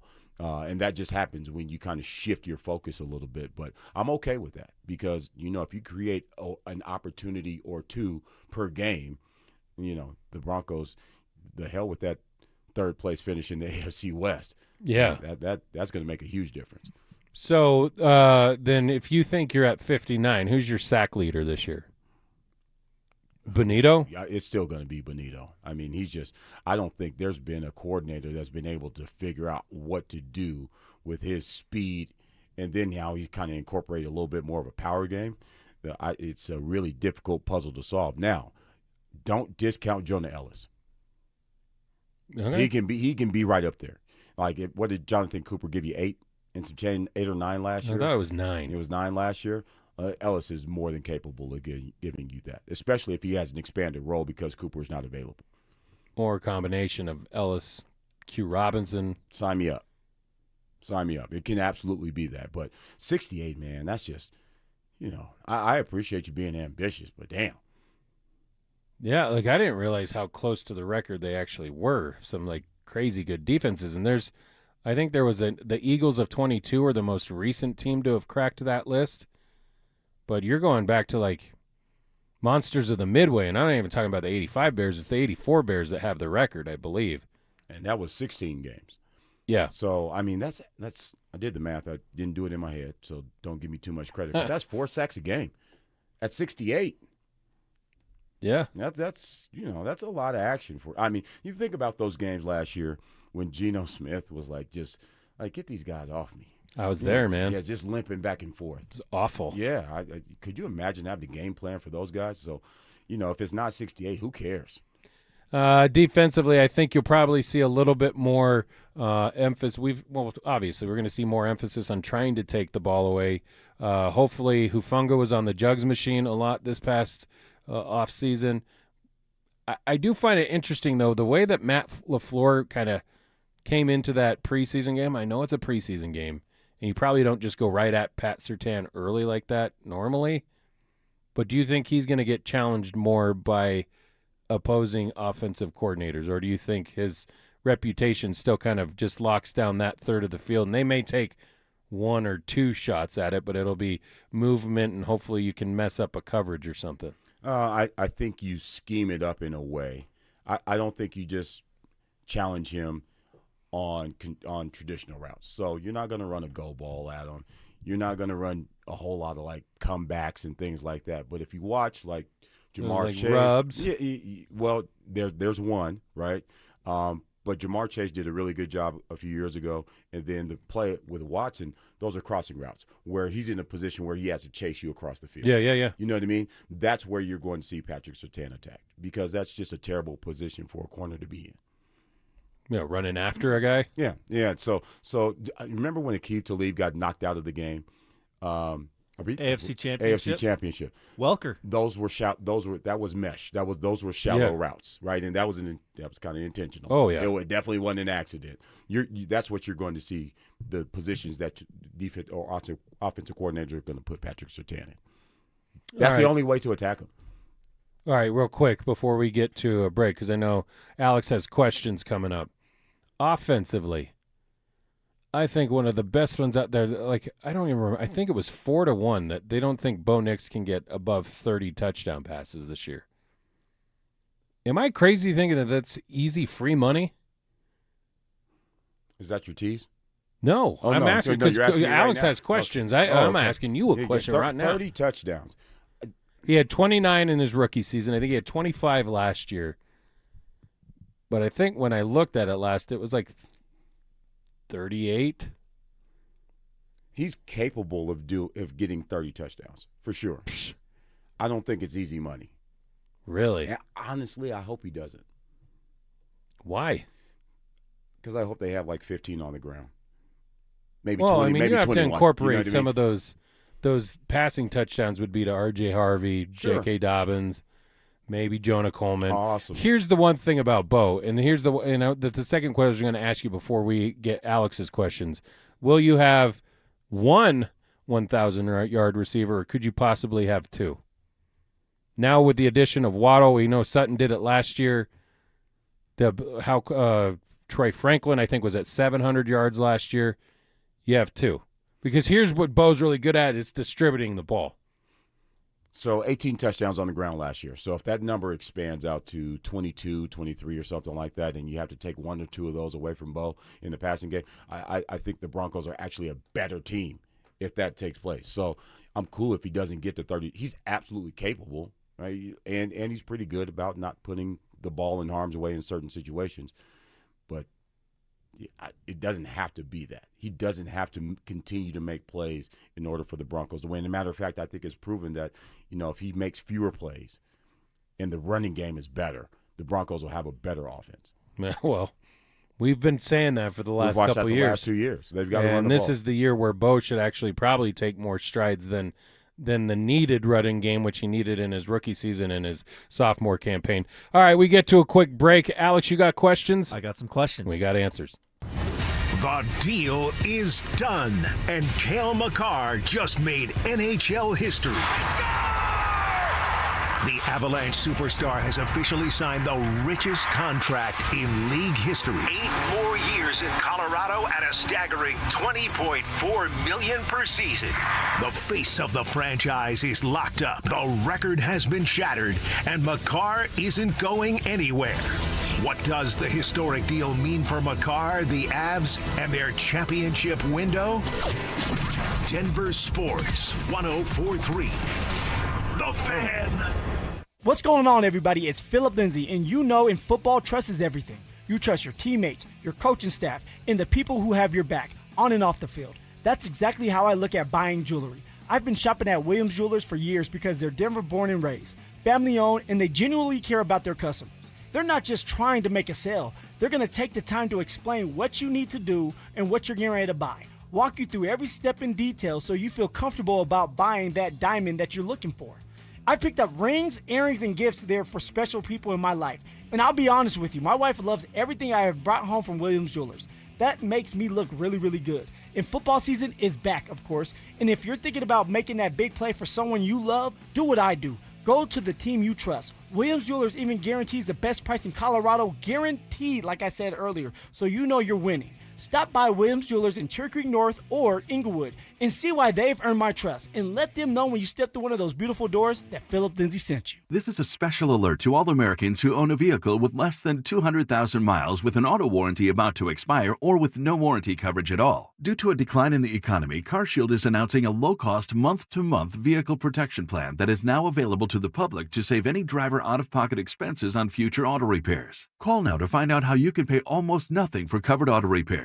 Yes, you heard that correctly. Pay almost nothing for covered auto repairs. An open phone line has been established for all drivers to call for a free quick quote. Call 800-330-8323 now. Drivers who are covered will not have to pay for covered repairs again. This protection plan is at an all-time low. Additionally, drivers who activate this vehicle protection today will also receive free roadside assistance, free towing, and car rental options at no additional cost. Call us for your free quick quote today. 800-330-8323. That's 800-330-8323. What do you have to lose? Call 800-330-8323. Again, 800-330-8323. The IRS finally caught up with Louie. I hadn't paid my taxes in 8 years. I owe the IRS a lot of money. Louie was in deep trouble. We're going to take your house, put a lien on your bank account, garnish your pay. They don't care. They're going to take your paycheck. Louie found out about Optima Tax Relief, the leading tax resolution firm. A-plus rated by the Better Business Bureau, they've resolved over $3 billion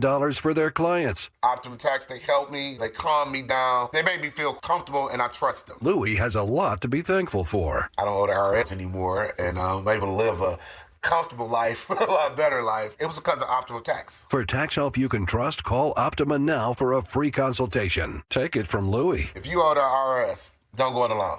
Give Optima Tax a call. They can help you. Call 800-343-6460. 800-343-6460. 800-343-6460. Optima Tax Relief.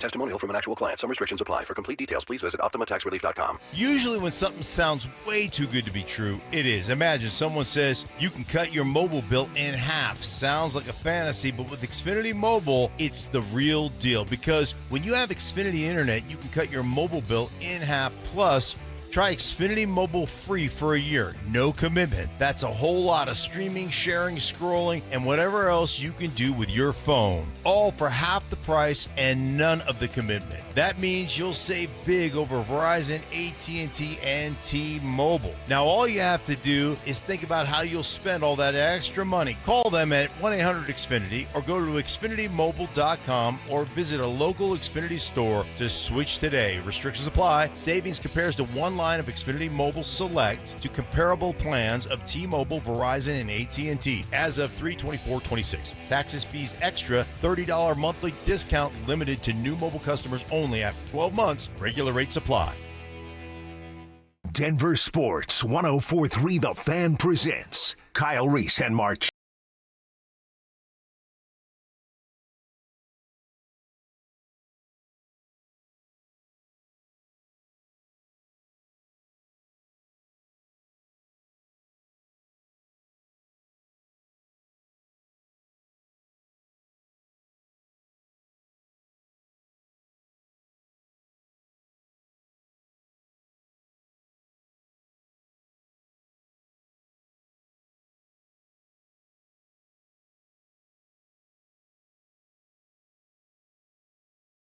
And weekends, Kyle Reese, Marcello Romano, Alex Becker. Alex Becker, our producer at this time in the show, has questions. Fire away, Bex. Okay, leading off today, NFL.com made a list of one potential first-time Pro Bowler from each team. For the Broncos, it was Bo Nix. Now, Jalen Waddle has never made the Pro Bowl. Who would you choose as the Broncos' potential first-time Pro Bowler this season? So a guy who has never made it. That will make it. Bo Nix didn't get the nod last year? No. And Shedeur Sanders has a Pro Bowl and under also, his belt. they did away with the Pro Bowl this Yeah, week, too. yeah. Eliminated it, but still will keep the honor, of course. For me, the way I was just talking, you said Waddle's never done it either? Uh-uh. Wow. So do you think Nix or Waddle has a better shot at being a first-time Pro Bowler? Nix. I'd say if Nix is a Pro Bowler, so is Waddle. Yeah, because Waddle, if he has success, Nix is. They're kind of like a package deal. You get both of them. Yeah, way to hedge your bet there. How about Cortland Sutton? If Nix is a Pro Bowler, is Cortland Sutton?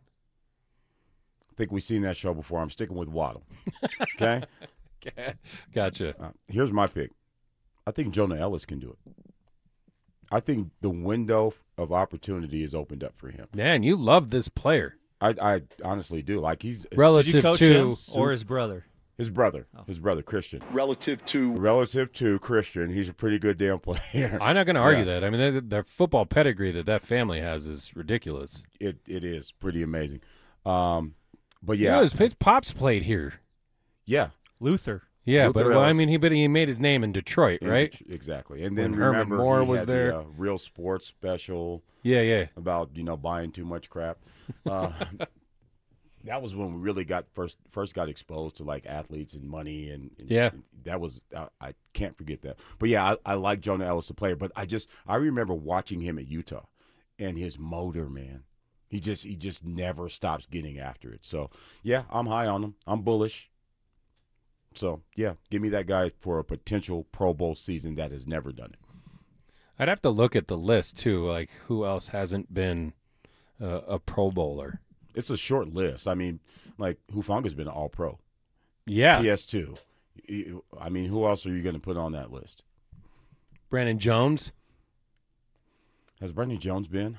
Brandon Jones is a really good, really underrated player. Yeah, dude. He's a stud. And hopefully can stay healthy. Has not been selected. Yeah. There's so another one for you. defensively, I'll go there. Okay. I like it. Yeah. And I see on the text line someone was saying Bo was definitely selected last year. He was the 4th alternate. So that doesn't. Gotcha. Yeah. Really? I mean, it doesn't count. And Brandon Jones was also an alternate in 24. Okay. But, yeah. Gotcha. I'm talking about real We Pro went out Bowlers the here. gate. Real Straight ones. up, first Not ballot. because 3 guys declined, and then you get a Yeah. chance to go. Yeah, that don't count. All right. On the NFL Top 100, Pat Surtain came in at number 10.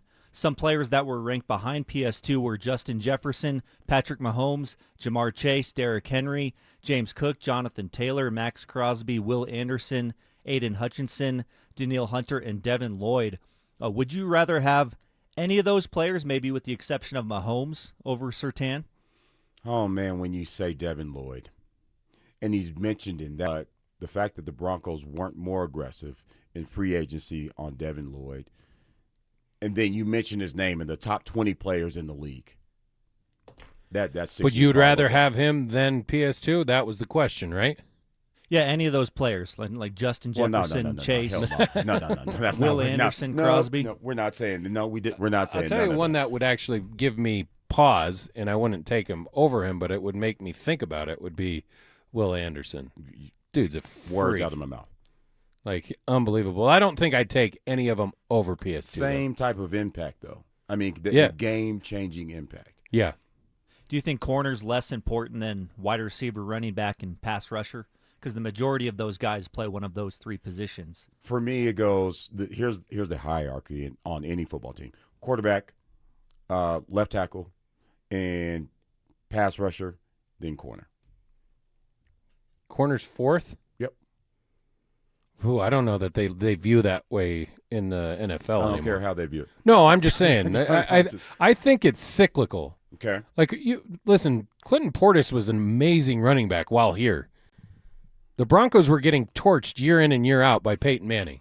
So Mike Shanahan made the decision, I can find another running back, maybe not as good as Clinton Portis, but I can get another 1,000 guy in here. And he proved that year after year after year. Olandis Scary, Mike Anderson, Reuben Drones. Like, it Yeah. just kept happening. Mike Bell was pretty good for like a game or 2. Yeah, but then the value of a corner during that era of football, because, like I said, it's cyclical. Like, passing game at that point was you had to be able to try and slow down that. And if you couldn't get to the quarterback, what's the next best thing? Be able to break up a pass, eliminate a target. I don't know, man. QB's number 1 on everybody's list, right? That's 100%. It's the most important position in all of professional sports. What's number 2 for you? On a football team? Yeah, you're going to put corner over left tackle?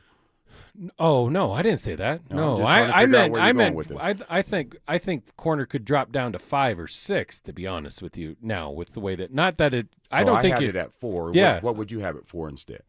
Probably 5. No, what would you have instead? Oh, of corner that at position. 4? Yeah, what's more important than corner? I'd go receiver, dude. Nah, man. What you got? What's next? You got a third question? I can't. Ask Travis Hunter. Ask Travis Hunter what? How important? Corner or receiver? How important? Yeah. Where he can make the impact at? I would say he's a better corner. Where's he going to make a bigger impact? Scoring points or keeping points off the board? I'd say he should be doing that at corner. Listen, I get it. It's probably a toss-up, but you're not really able to just eliminate a receiver. You're going to get opportunities, right? Especially good ones. Jamar Chase, Justin Jefferson, if they have a quarterback to go with it. Have you watched the Bengals? Yeah. They're fun to watch, but they don't win a lot of football games. And they don't win a lot of football games when their best quarterback's receiver in the league on their team. Yeah, dude, but how many games has Joe Burrow missed? How many games has Joe Burrow missed in the games that you're talking about? Yeah, you're not going to win with what's their Jake Browning's throwing the rock. Okay. Oh, well, Justin Jefferson. Okay. All right. Justin Jefferson don't win games for you. Look at who's throwing him the rock lately. Man. But all these excuses, man. That's the not an corners don't excuse. get It's a excuses. fact. Corners don't get excuses. You either get the job done or you don't. Receivers Spoken don't. like a true cornerback, Kyle Reese. Receivers don't get the opportunity. We blame it on the cornerback, or we blame it on the offensive line, or we find a reason to give receivers a pass. I struck a nerve. Bex, you got another question? I do have one more. All right. With Deshaun Watson winning the Browns' starting quarterback job, Two coaches, Kevin Stefanski and Todd Monken, didn't believe Shedeur Sanders was worthy of being QB1. Do you think Shedeur will ever be a full-time starter in the NFL? Yeah, I'm going to start this one because it wasn't on the coaches, on either one of them. That decision came down from a really poorly run front office. And that's because they spent $230 million on a guy, and they guaranteed all of it, and it's going to cost you everything that you have to get rid of him, and they don't have the guts to do it. But if you watch what the Broncos did a few years ago when they said Russell Wilson is not going to work here, the franchise has been better off ever since. The Browns don't have the guts to do it, and that's why Deshaun Watson has been named the starting quarterback, but he definitely didn't win that job. Well, first of all, Stefanski didn't want him. They made that selection. I don't think Stefanski wanted Shedeur there in the first place. He might not have wanted the circus that came along with it. He didn't want that player, dude. That's fine. Like you could tell that he didn't want that guy there. And what was the actual question? Do you think Shedeur will ever be a full-time starter in the National Football League? Yeah, it happens this year. Oh, it won't be long. Yeah. Maybe to your guys' point last week that it's easier to go from Deshaun to Shedeur, I still think it's just the decision made was ridiculous to me. He didn't outplay him. If money's still talking to you at this point, you have a fan base that's booing your starting quarterback. Like, read the room, man. Just football alone, like, just let the dude play. We'll see. Yeah, I think he starts this year at some point because I don't think Deshaun Watson has it anymore. Grow a pair, Browns. Yeah. What's his name, Barry out there? Andrew Barry? Yeah. Grow a pair, man. Well, he did at one point to offer that contract. Talk about throwing it out there. Fully guaranteed. It's out of complete desperation. Ridiculous, man. All right, that will do it for hour number 2. Hour number 3, we're going to get into college football, which week 0 happened yesterday, but let's bring it to the local level with the Rams and the Buffs. We'll do that in the start of hour 2. Think you know the NFL better than everyone else? Prove it. Denver Sports 104.3 The Fan's NFL Survivor Challenge is here for the 2026 season. Each week, pick one NFL team you think will win their game. If your team wins, you survive to the next round. If they lose, you're out. The catch? You can only use each team once all season long, so choose wisely. It's free to enter, and the last fan standing will win $2,500. Head to denversports.com/survivor to join today. Denver Sports 104.3 The Fan. Hi, I'm Chuck McDowell, the timeshare cancellation guy and founder of Wesley Financial Group, and I want to set the record straight. I am not an attorney. I've never wanted to be an attorney, and the truth is I really don't even like attorneys. If I sound like an attorney, I'll apologize. But what I've learned in my 15 years in the timeshare cancellation business is you don't need to be an attorney to get folks out of their timeshare. After 15 years and over 50,000 cancellations, I can tell you with confidence, we know how to get you out of your timeshare. Call us today and we'll send you our timeshare exit guide absolutely free with all your options for cancellation. Attorneys, this was meant to be funny, so please don't sue me, especially my friend Kenneth from Black River Falls, Wisconsin. Call now for your free timeshare exit info kit. 800-881-8686. That's 800-881-8686. 800-881-8686. Hey, what's up, guys? It's Zach By here. If your home's hot upstairs and cold downstairs, that's more than annoying. It's a sign your system's leaking air and wasting money. And with utility bills climbing, energy efficiency matters. That's why homeowners trust AeroSeal Colorado. Their innovative sealing technology boosts comfort, cuts energy use, and even gives you cleaner indoor air as as a nice bonus. Customers love it. A 4.9 Google rating, and some folks practically write books after the job's done. AeroSealColorado.com fixes what others can't even find. AeroSeal, comfort sealed. You've seen the recent cover of People magazine featuring rock legend John Bon Jovi. The headline reads, "I'm living for the moment." And you think, good for you. You know what? It's good for all of us. This is Jay Rickstrew for Alpine Bank, member FDIC. Living in the moment sets you free. Living for the future or in the past holds you back. You recognize the danger if 3 words creep into your life. What are these 3 words? Coulda, woulda, shoulda. It's easy to slip into the past. You think of all those mistakes you've made. You could have done this, or things would have turned out better if I'd have done that, or I should have known better. John Bon Jovi knows that all the happiness he seeks is right here, right now. Alpine Bank knows that living for the moment is good for all of us.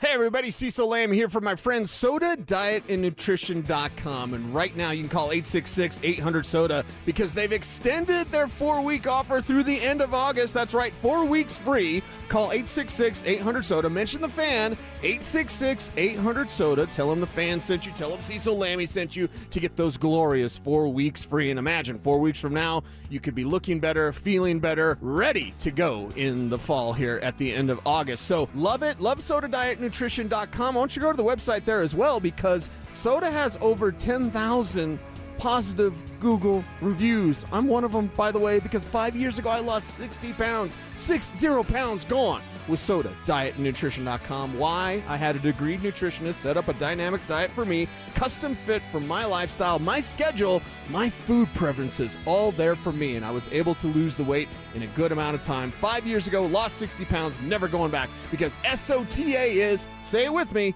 state of the art. Hey, Rob Biandino here at BeatTheDA.com. I've handled about 7,000 cases, over 300 trials. Man, I see so many bad stops on these DUIs, unlawful arrests, the police putting body cams off. The evidence is sketchy. We got to go get the evidence. We go find those cameras, the stores, the ATMs, the banks. We got the experts to challenge their breath tests, their blood tests. My office has over 100 years experience at this stuff. Hit me up at BeatTheDA.com or 720-706-5151. KKFN and KKFN HD1 Longmont, Denver. You're listening to Denver Sports 104.3 The Fan. Denver Sports 104.3 The Fan presents Kyle Reese and Marcello Romano.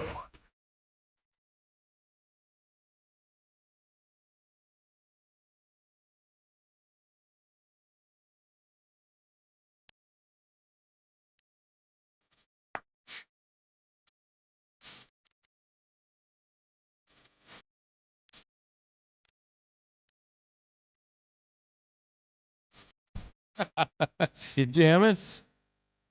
I know you're bobbing your head, because I can see it. Is this from a movie? Beverly Hills Cop. Oh, this is when he's like, I meant like the actual Axel Foley theme song. You know, dun, dun, dun, dun, dun, dun, dun, dun, dun, dun. We can get to it. This is like when he's rolling into Beverly Hills, huh? And he's like surveying the scene. That's another set of movies that we didn't have to revisit. 1 was great. 2 was pretty damn good. 3, and whatever they did this last time around. Axel F? Yeah. No, man. You liked 1, 2, and 3, though. I liked 1 and 2. But Serge? Surge. I don't understand why you can't. It's not a detergent. James was telling me that was completely improv. What's that? Serge? Yeah. Yeah. Bronson Pinchot. Because after that, he like started to get all these different jobs. You remember Perfect Strangers? He played Balky. I couldn't remember the movie. Yeah, Balky. But yeah, Wonderland. Come on, man. Wonderland. That's where Beverly Hills Cops 3 yeah, was that at. was that. It kind of started. It was terrible. Oh, damn, Charles. That's terrible. That's terrible, man. I thought 3 was okay. 1 and 2 were awesome. The Axel F one. Leave it alone, man. But that's my. You try and criticize Eddie, dude. You got problems. Make a new bad movie. You got some problem. Did you like the Nutty Professors? No, those are good. Those are good. Both of them? Yeah, both of them were good. All right, got to tease it going as we finished out hour number 2. Top hour 3. Week 0 was yesterday for college football. TCU and UNC were over in Ireland. Oh, the freshness of Ireland. Playing football. Did we get anything out of that game? I know last year we left people going, damn, Bill, what are you doing? Call it quits. But does he have a resurgence this year, or was that just one of those early season football games where nobody really knows what anybody is yet, unless you're one of the top echelon teams? I'm going to reserve judgment on that, but a lot of people are calling for Bill Belichick's job. Oh yeah, a lot of people are saying he's not going to make it through the season. They're paying him a lot of money. I would. He's redirecting those calls to his girlfriend, who handles all of his personal affairs now. We're not going to talk about that. Scam likely again. I don't know. I can't judge because I don't know how good TCU is, to be perfectly honest with you. So hang tight. Ask me at the end of September. Was there any of the games that that were on the slate yesterday in this week 0 that you were like, man, I really want to sit down and watch that? It's one thing to have football back, which is nice, but I think most of us are like, this weekend will be the real excitement level, because yesterday there were some decent games. It was football. And it felt like week 0 in college football. SC and San Jose State. I'm really interested to see what SC does with Lincoln Riley this year, because I feel like it's or get off the pot time for Lincoln Riley. I was tuned in, honestly, on Friday night to UNC and Weber State. Weber State has a new coach. And then our corner from Vista Peak last year, Josh Gallion, started at corner for them. And so for the Bears? For the Bears. Yeah. For the Bears. So it's fun to see local kids playing those games. What was it, their first night game? First night they game. Put in lights at Nottingham. And missed 2 extra points in that game, man. It's just, I feel like. Didn't they end up winning, though? No, they ended up losing by a point. They were down 30-23, score a late touchdown, 30-29, miss the PAT and lose 30-29. Oh my gosh. I just feel like they're snake bitten. It just feels like they can't get right, can't buy a break. Ouch. So they lost a heartbreaker. First time head coach out there in Weber State. We'll see how that ends up being, but keep an eye on UNC, because Ed Lamb he's a great dude for one, and two, great dude. Yeah, he's a guy you want to root for, honestly. So I was locked in on that game, but the premier matchups are coming in coming weeks. We want to see what the Buffs are going to be. They open up at Georgia Tech. Yeah, we talked about that in the during the break. Like, you're Indiana. Fernando Mendoza wins the national championship, Heisman Trophy, goes down in college football history. And then you tell his brother, like, yeah, dude. Thanks, but no thanks. You ain't got it. You ain't him, You ain't got it. So Alberto Mendoza is the starting quarterback, replacing Haynes King at Georgia Tech. So yeah, well, hold on, though. There was that report earlier this week that Julian Lewis, or at least people representing him, inquired about the possibility of him leaving CU and going to Georgia Tech. Why wouldn't you? I don't know why this is a big deal. I mean, I think constantly you're a free agent every year when you're a collegiate athlete now, are you not? Yeah, let's send out feelers. Like, I don't think he tried to leave. I think people that were trying to look at the situation, survey his interest, because this goes back to January. So it was a long time ago. He made his decision to come back to the Buffs. I think, for me, I think you're committed to it. I don't know. They still haven't named starting quarterback, right? He hasn't really been named the official starting quarterback, Julian Lewis. Am I correct? Yeah, who else is going to do it? Isaac Wilson. I hear you. And there's some pedigree there. Yeah. And he has some starts at Utah. I don't know how you go into that game and Lewis is not your guy, especially a game playing in Georgia. That's where the kid is from. And, yeah, I get it. All these guys are fielding calls. How the hell you think Jordan Seaton ends up at LSU? He knows once he gets in the portal that money's going to be there. And, and tampering is running rampant. Dude, you're a free agent year in and year out. Like, the inquiries are not going to stop. Like, after this season ends, no matter how good of a season he has, you don't think people are either going to inquire about him or people representing him will inquire about other opportunities? Because ultimately, at this point, there's no loyalty when it comes to collegigiate athletics. They ain't loyal. These None. pros ain't loyal. They're professional sports. I see what you did there. Was it Michigan who just won the NCAA basketball championship? Remember, their starting 5 was all transfers. It's Look, crazy. Why was Illinois any good this year? Because they recruit the Eastern all Europeans. Those guys. Yeah, no doubt. And it really doesn't matter how good or bad the season goes for Lewis. Like, if he does better, if he does better, a bigger school's going to offer him. If he does worse, he's going to have a group of 5 or group of however many ever numbers we got in this group of 5 or 6, UNLV or Memphis or somebody like that's going to be on his tail. He's going to get opportunity. He's going to continue to get those calls, and it doesn't matter because of where he started at.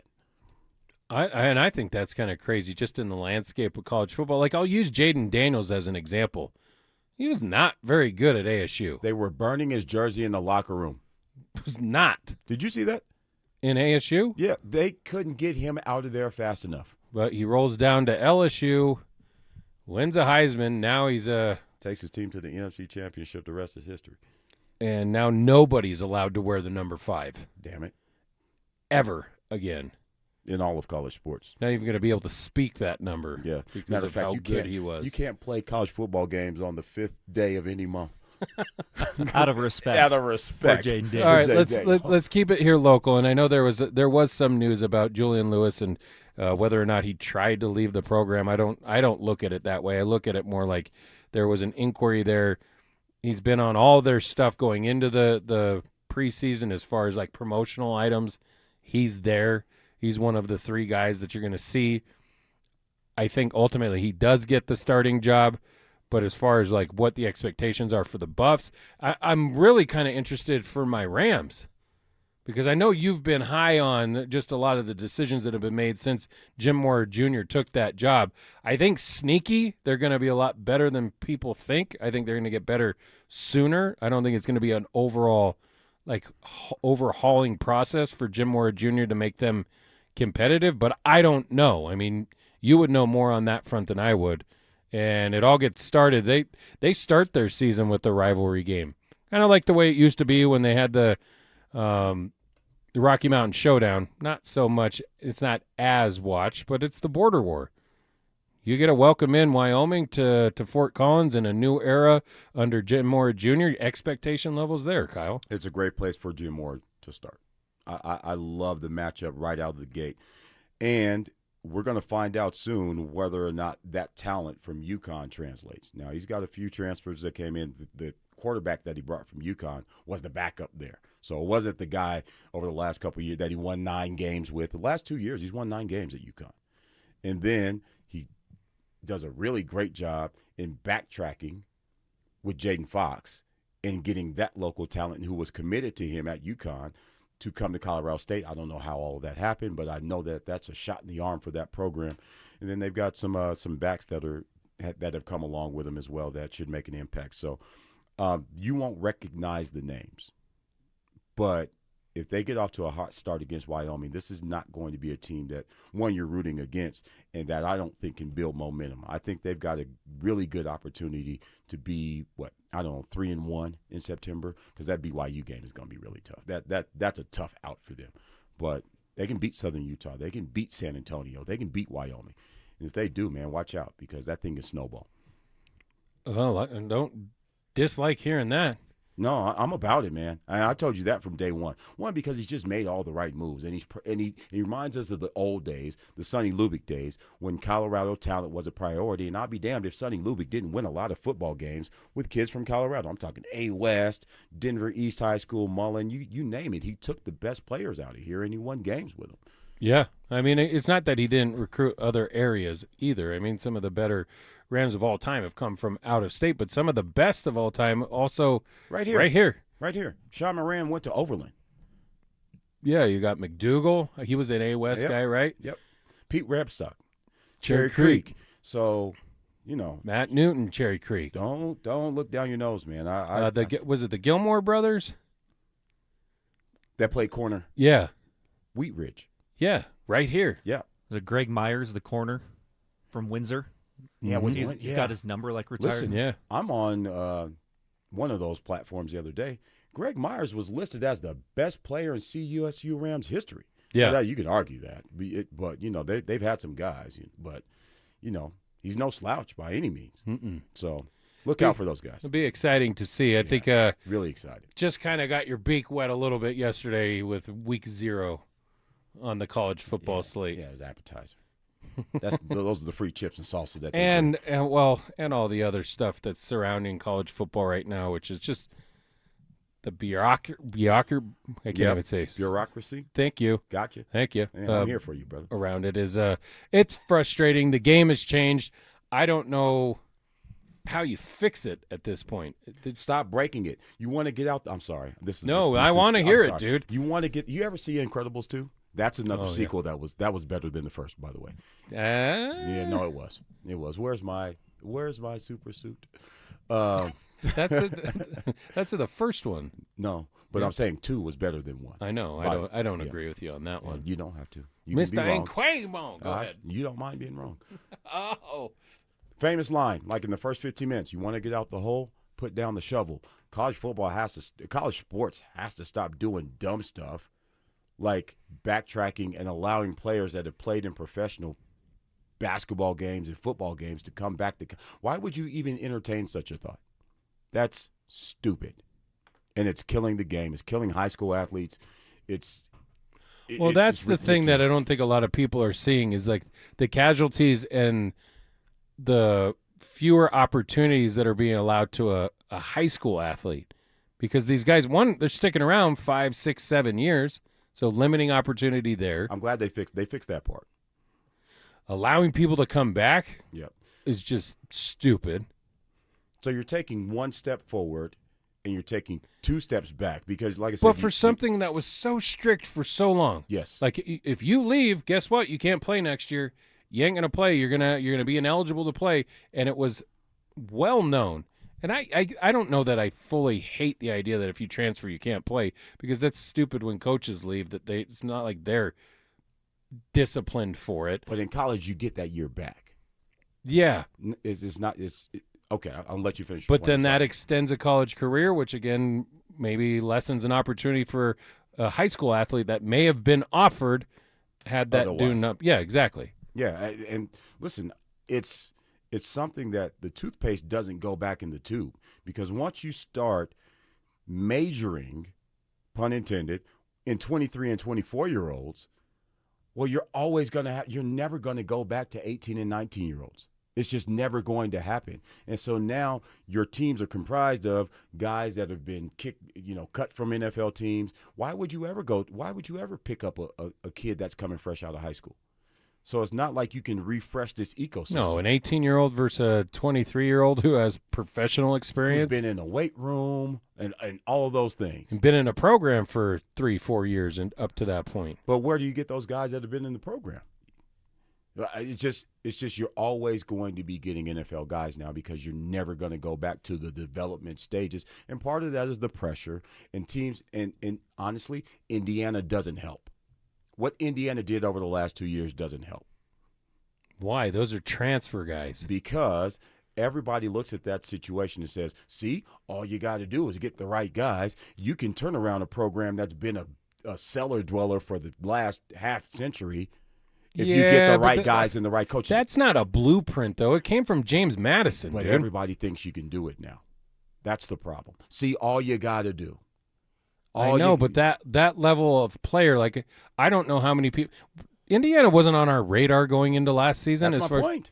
Like, as far as being like, we knew they were going to be better. But they were a playoff team. Yes, and in that first year, they end up losing to Notre Dame, I think, in the first year. Got smacked around. Yeah, we didn't expect them to be a national champion. Dude, they weren't only a national champion; they kind of beat up on just about everybody. Yeah, they put 35 points on Alabama. And ran for like 200 and some change. You know how many pros are on that Ohio State roster? And it looked like the bully was Indiana. Yeah. Same thing with Miami. In 2 years. And Oregon. Big time. Yeah. Oregon. 2 years. Did you ever hear the story about Mendoza almost going to Georgia? No. He called Kirby Smart and Kirby didn't answer. He's like, who's this? He called him too late. It was like super late at night or something like that. And Kirby Smart didn't answer. And that was it. Then he went to Indiana. The rest is history. Wow. We want to talk about the stars aligning. It's Kurt broken. Signetti did pick up the phone, huh? Yeah, apparently. Yeah. Well, I mean, if you're Kurt Signetti, you pick up the phone any time of day. You know, probably not now, but, you know, when you get that guy, you get that opportunity, Kirby can afford to wait till the morning to answer Fernando Mendoza's call. Kurt Signetti, hey, man, I know it's 2 o'clock. What you want? Yeah, I got a spot for you. Georgia's going to be really good this year. Yeah. They're really good every year. Yeah, but they return almost everyone. They have Gunnar. Is it Gunnar Stockton coming back? Yep. Notre Dame national champion. There's a lot of people on that wagon right now, and I don't really know why. This ain't 1989, dude. Quarterback. Who's the quarterback? C.J. Carr. And he had got off to a slow start last year, but I wouldn't anticipate he gets off to a slow start this year. And I don't think it's going to be as difficult as people believe to replace Pricey Atkins or Jeremiah Love, in Price. So you're already, you got your national champion. I've got Notre Dame. And I like Marcus Freeman. Oh, I like him as a coach too. And by the way, DJ McKinney, CU transfer, is going to play corner up there. In South At Bend? Notre Dame. Yeah. All right, you guys are missing the most obvious Trey McBride. Yeah, whoops. As far as local talent. Joel Dreesen. There's another one. Joel was a Sunny player. Trey McBride wasn't. I think he might have been Bobo. Yeah, that was definitely Bobo. But, yeah, dude. Keep that, was we always heard growing up here, right? Herv would always say it. Keep that fence around the state first. Don't let the good quality players in the state get out of here. I know, obviously, there's some guys that will be, like when Marcus Houston went to USC to start or whatever, but that's got to be a focus. Seems like Jim Mora Jr. is doing that. Got this on the text line as well. No wonder you hate CU because you're hyping up the Rams so much. It's not the case. Listen, rivalry, yes, for me. But I don't know what the Buffs are going to be. They're projected to finish 15th in the Big 12. Now, I know that's an oxymoron a little bit. Like, you know, the Big 12 has 16 teams in it. They're second to last, projection-wise. They were 3-9 last year. Yeah. I want to be optimistic about Way them. more competitive than that 3-9 record says, though. But the 3-9 is... You had leads against Georgia Tech. You had a lead against BYU. And TCU. And you had leads West against Virginia, ranked opponents. But you did, but you're still 3-9. I'm like, talk about just having no clue with what to expect. Yeah, listen. And look at how many different players left, how many new players they have coming in, the rumors about the size of that team. Does it sound like we're rooting against you? I'm not. In fact, as far as like what do you believe? All the people on this station that are fed up with it, it's still better than what it was, dude. You were the worst college football program in the nation. The worst. Like, are we forgetting that? The year before he arrived. Now, has his success matched what he's been preaching? No. Does he have to win more? Hell yes. But dude, I'm not worried. I'm not one of the guys that's like, I think he's been great for college football in this state. Now, you have to go out and prove it at some point. Yeah. And you certainly have to do it without the likes of Shador and Travis. And hopefully you start to see some of that this year. So many people are fed up with the shtick that comes with Deion, though. And I'm one that I'm like, you know what you're kind of getting when you hire the guy.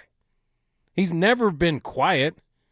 He's never been not like a brash guy. Have you ever seen the 30 for 30 on him with the Atlanta thing about playing baseball Deion's and football? double play. Yeah. Yeah, and he's sitting backwards in the chair. It's always been that way in with the him. hangar at the private airport. Yes. Yeah,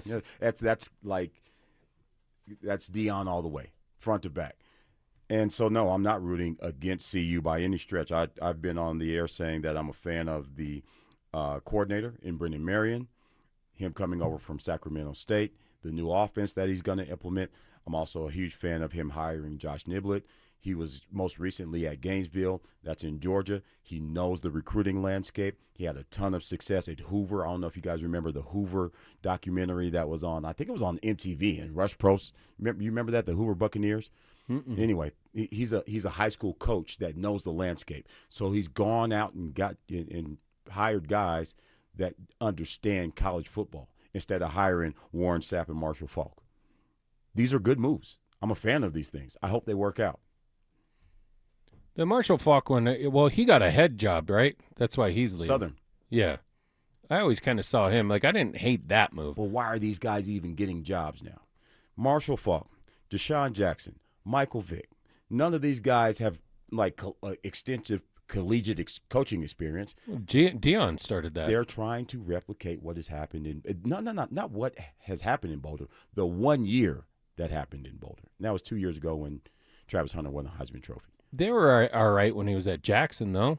No, they were good. They were really good. Yeah. They were really good because you got Travis Hunter to decommit from Florida State and go to Jackson. He's going to kick everybody's ass in doggone the SWAC.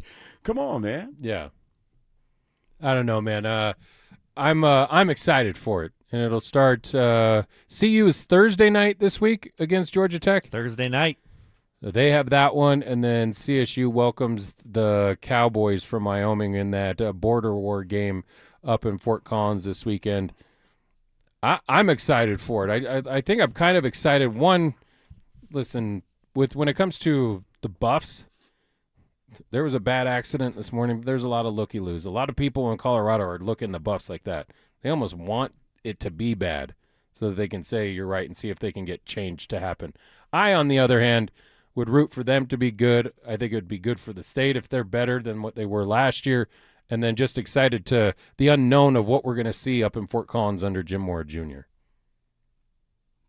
I'm with you. What's Air Force going to do? Anybody check that out? Dion had a joint practice with Air Force. That's cool stuff. Yeah. I'm about it, man. It's just, He's about it. The rubber's meeting the road, my Master P. Yeah. I'll make him say. Nah. All right, we get to a quick break. When we come back, we wake up and reset. Stay up to date on the Broncos with our 9 News Broncos insider Mike Kliss. Presented by Fitness Gallery and Monarch Construction and Roofing. Hear the latest from every practice and every game every single week during football season. Denver Sports 104.3. The Fan. Leon was about to leave the military. My biggest concern was, what am I going to do next? He found out about My Computer Career and their military transition program. The Cyber Warrior program takes you from not knowing anything about a computer at all to being a subject matter expert. How long is that going to take? In the span of 4 months, I was able to get 4 different certifications. 4 months? Leon's advice? Highly recommended. Become a certified cyber warrior in just months at mycomputercareer.edu. This is one student's experience. Individual results vary. VA education benefits available to those who qualify. Wesley Financial Group is not a law firm, and Chuck McDowell definitely not an attorney. This is Chuck. If someone talked you into buying something really silly and you want to get out of that silly little thing, my advice, get the facts. Call me and I'll send you our timeshare exit kit absolutely free. Inside, you'll learn how timeshare works and all your options for cancellation. Call Wesley now for your free exit information kit. 800-791-0000. That's 800-791-0000. Hey everybody, Cecil Lamb here from my friends Soda Diet and Nutrition.com. And right now you can call 866-800-SODA because they've extended their 4-week offer through the end of August. That's right, 4 weeks free. Call 866-800-SODA. Mention the fan, 866-800-SODA. Tell them the fan sent you. Tell them Cecil Lammy sent you to get those glorious 4 weeks free. And imagine 4 weeks from now, you could be looking better, feeling better, ready to go in the fall here at the end of August. So love it. Love SodaDietNutrition.com. Why don't you go to the website there as well, because Soda has over 10,000 positive Google reviews. I'm one of them, by the way, because 5 years ago I lost 60 pounds. 60 pounds gone with Soda Diet and Nutrition.com. Why? I had a degreed nutritionist set up a dynamic diet for me, custom fit for my lifestyle, my schedule, my food preferences, all there for me, and I was able to lose the weight in a good amount of time. 5 years ago, lost 60 pounds, never going back, because SOTA is, say it with me, State of the art. Men, erectile dysfunction can affect much more than just your sex life. It can create stress in relationships, leading to feelings of anxiety or embarrassment, and impact your overall confidence and well-being. This is Jeff for the Rocky Mountain Men's Clinic, and we specialize in treating men's sexual health issues to help men find solutions that fit their individual needs. ED is a frustrating condition, and many men suffer for years without seeking treatment. But the good news is that if you're like most men, we have the answer. Our licensed medical providers will evaluate your specific medical situation and recommend a plan designed for you. And these advanced medical therapies work, with treatments having success rates of well over 90%, which means you and the one you love can have great sex again without the fear and worry of ED. You can even last up to an hour or more, and you may just find you're performing like you haven't in years. So call us. Your initial visit is just $99 and includes blood work, a medical consult, and if medically advised, a test dose. And if that test dose doesn't work in the office, your visit is free. Call 720-440-7900 or go to RockyMountainMen'sClinic.com. Hey guys, Mark Schlereth here from my friends at Xfinity. How about the most intelligent Wi-Fi that can heal itself when there's a problem? That's what you get with Xfinity. Reliability, the most reliable Wi-Fi for streaming, gaming, and working from home. How about coverage? Wi-Fi in every corner of your home. From corner to corner, they've got you covered. It's a security blanket for your network. That's what they provide. And reliability, fiber-powered network with 99.999% reliability, built for speed, powered by fiber, Wi-Fi that makes everything in your home work seamlessly together. Lock in 5 years of predictability, 5 years of the most reliable fiber-powered Wi-Fi with our best equipment. Plus, get online in minutes with same-day Wi-Fi. 5 years, same price, no contracts, no commitments. Everything you need included, data, equipment, and the most reliable Wi-Fi. Restrictions apply. Select plans only. Wake up, wake up, wake up.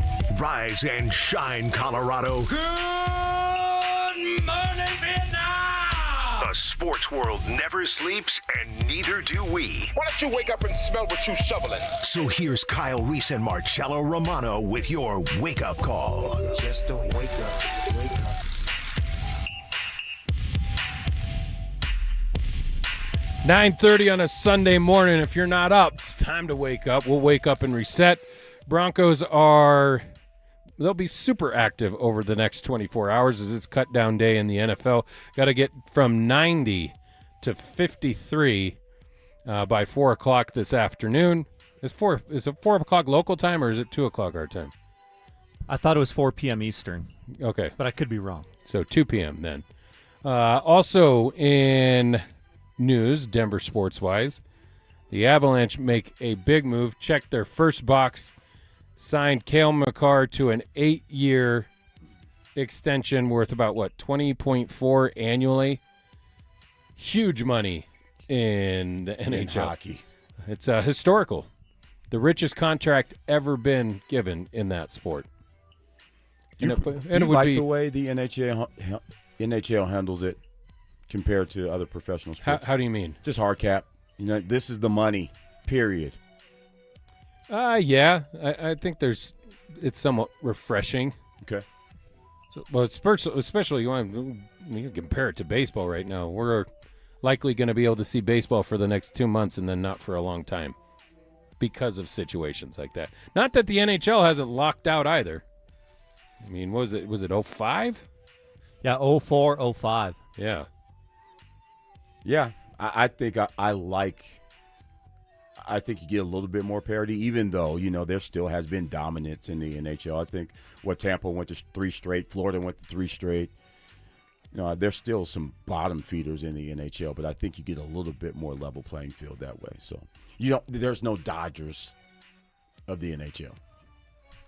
Oh, just being able to outspend everybody? Outspend everybody, and be good. Everybody, and be good. Dude, and to be honest with you, they do all of that, but they also have a pretty damn good farm system, which is so somebody's making the right decisions for them to continue, because at one point or another, you're just going to run out of talent altogether. Isn't it still about money, though? Oh, yeah. Okay. Yeah. But the Avalanche make the decision. You good with him deciding to ink the 8-year deal instead of the 4-year? I mean, that was the real concern. Not that he wasn't going to sign it. Not that he was going to go Jokic and be like, well, I can wait till next year. I'm not a mathematician, but he's 27 years old right now. In 8 years, he'll be 35.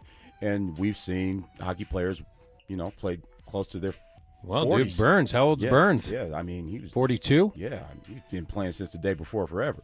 So hasn't missed a game in forever. Forever. 10.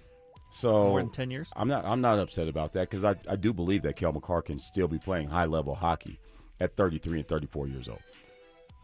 Agreed. I think the first box is checked. Now you see if you have interest in a guy like Connor Hellebuck. I get the debate on whether. Listen, what'd you say? You jump out of your chair because Yes. you and I both think it's a slam dunk. Well, if you can pull it off. Yeah. But that's a huge if. There's a lot of Avalanche fans. They've seen it on my timeline, saying how stupid a decision that is, and you don't have to have the best goaltender. Well, it certainly doesn't hurt. Like if you haven't you've won one cup with this core, and you've gotten out of the second round twice. One which you won a cup, one which you got swept out of the conference finals. So tell me that adding a solid piece between the pipes wouldn't be a great decision. That's the only piece that you're really missing. What would have been the weakness if I asked you last year going into the postseason? That was it. The fact that you had to shuffle goaltenders. Then you didn't know who was going to be the guy. When you got two, you ain't got one. Keep going. Well, this one you could have one. Yeah, but he's not just one. He's not just a solid piece. You're talking about a team that would then have a Lindsey Award winner, Hart Trophy Award winner, that same guy, by the way, and then a Vesna Award winner. That's a lot of hardware on one team. And a dude that stood on his head to win his country a gold medal a few months ago. And a guy that probably would want to be here and play alongside That's your best those point, guys. dude. I said that on Friday. It's like his motivation. One, it's tough to actually come out and make it public that this would be the best for me and my family. I don't want to be in Winnipeg anymore. But then the motivation, if you were able to join a team that you said is what either favored or next in line to hoist Lord Stanley's Cup come next June, the motivation that goes behind that and a guy that's already pretty damn good. Bex, what do you think on it? Well, it would be kind of like a Patrick Waugh move, trading for a goaltender to put you over the top. I don't believe they have goaltender issues right now, but I just wouldn't give up a whole lot. If it's going to finish the series with Blackwood, right, against Vegas, he played well in that Game 4, but it was Wedgwood for the majority of the playoffs and the second half of the year. And he had earned it. Right. And then going into the season, it was probably Blackwood, so I don't know. See, that's the issue I have. Because you're gonna do the same thing this year. You're gonna roll into it, and obviously the guy that they targeted to be that guy was Blackwood, and he's been given ample opportunities to go out and secure that job, and he hasn't. And when Wedgwood has had opportunity, he's played pretty damn well. Man, let's be honest. This is the only goaltender in the NHL that you even have this conversation about. I know Ottinger's good. And perhaps if that was the case, if he was available, maybe you have this conversation about him. But we're not talking about Carter Hart, who was really good for the VGK. We're not talking about Bobrovsky, who found his second win towards the end of his career. We're not talking about those kind of guys. We're talking about a guy that's in his prime, that is at the top of the league. This is the only guy we're having this conversation about. And I get it also because people will be like, well, that's not why they lost the series. Well, you might be right. If the guys in front of them don't play to the level or an elite level or to the level that we expect them to play, then yeah, it's not officially the goaltender's fault, but it's nice to know that you have something back there that can help you win a game like that. Was it Game 2 that they had the 1-0 lead forever? And then it just collapsed. It was 0-0, right? And then they allowed the 2 goals in the 2 minutes and fell behind. Yeah. Or no, they were up 1-0 because Colton scored, yes. and then they gave up the 2 in the third. Right. Yeah. Or when you go up 3-0 in a game, you want to have the luxury of knowing, like, you're pretty much done. Not within a 4-minute span go, damn, this is a game again.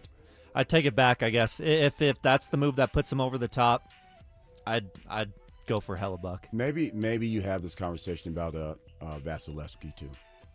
In Tampa. Yeah. But there's very few guys. I agree with you. It has to be one of those top-tier guys. Otherwise, you're not having that conversation. And then you have to rely on your guys to actually perform through the entirety of a season. You can't have a bad week at the wrong time. No. Like it had happened this year. If you do, man, have it in December. Yeah. On, bro. All right. A question of the day is theme songs that are synonymous with either movies. Let me rattle off a few here to you, Kyle. All right, ones that we haven't got to yet. Sanford and Sons. Did you say that one earlier? I said it when we started the conversation. Yeah. Yeah. We got another nominee for that. Eastbound and Down from Smokey and the Bandit. Okay. Kenny Loggins is basically like a soundtrack hero because Kenny Loggins did Footloose, right? And Danger Zone. And didn't he do I'm All Right from Caddyshack? Yeah. All nominated today. All right. Like, that's just his deal. Sure. The Beverly Hills Cop one, which we already discussed. There's a bunch on there. Got any more? No, I think we've got it covered. You said Dirty Dancing. That was a good one. Job, Kyle. Here you go. Here you go. Sometimes the songs are better than the movie. give me an example of that. Like, have you ever watched? I told you I tried to go back and watch Karate Kid. That's not a bad movie. It's not a bad movie, but it's so dated. It is so dated. You think the Chicago influence on that soundtrack is better than the movie itself? No, I'm not saying that. I'm just saying that I try to go down memory lane, especially with my kids, and it was so much better when I was a kid. And they're looking at me like, Dad, why did you turn this on? Well, this is terrible. I don't know that Karate Kid is one, but there's a few that I thought were good when I was a kid, and then you watch it now, it's this like, movie is terrible. ugh, This is trash. what was I thinking? This is unwatchable. Like Ernest Saves Christmas. Anything. When I was a kid, I was like, this Man, is great. Man, what were we watching? Pee-wee's Big Adventure stands the test of I time. don't Now, think Big Top Pee-wee, that one was terrible. You know what I mean, Vern? That's what I'm saying. Ernest Goes to Camp. All of those. They were good stuff. We got to get to a quick break. When we come back, we'll welcome in the judge, Dan Jacobs, as he'll take you over the next few hours. To that next. Want real Broncos talk?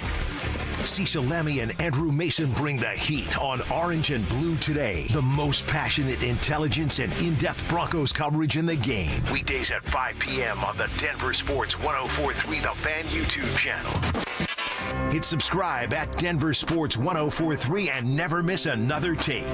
Orange and Blue Today, powered by Ramos Law, official injury law firm partner of the Denver Broncos.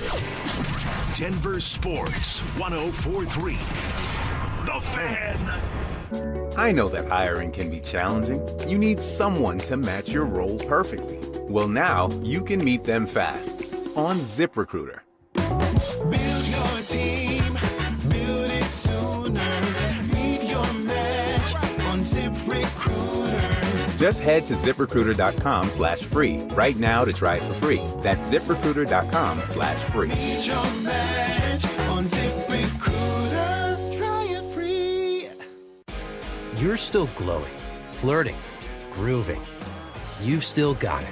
But your immune system weakens as you age, making it harder to fight illnesses like pneumococcal pneumonia and RSV. Vaccines are a key part of any health routine and can help protect you from getting really sick. Ask your doctor or pharmacist which vaccines you need. See more at PfizerForAll.com. Sponsored by Pfizer.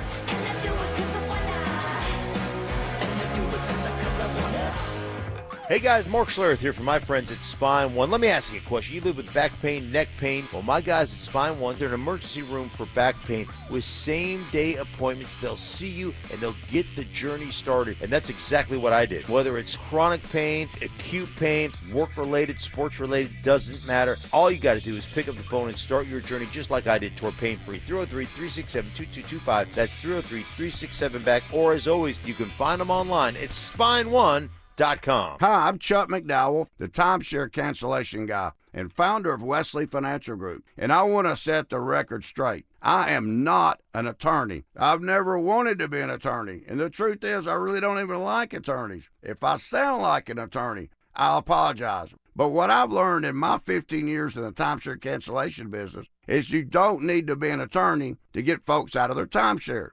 After 15 years and over 50,000 cancellations, I can tell you with confidence, we know how to get you out of your timeshare. Call us today and we'll send you our timeshare exit guide absolutely free with all your options for cancellation. attorneys, this was meant to be funny, so please don't sue me, especially my friend Kenneth from Black River Falls, Wisconsin. Call now for your free timeshare exit info kit. 800-881-8686. That's 800-881-8686. 800-881-8686. You bought an RV, and you got an automatic discount from Progressive by bundling it with your home or auto insurance. That's great, but a serious word of warning every RVer should heed. You don't need to talk about things like dry weight or dump stations. And you don't need one of those expensive water filter straws either. Because the most extreme thing most RVers encounter is a campsite without hookups. So just enjoy yourself. And Progressive's automatic discount when you bundle your RV, boat, or motorcycle with your home or auto insurance. Progressive Casualty Insurance Company and affiliates. Not available in all states or situations. T-Mobile is launching something no other wireless network offers. Introducing Nothing.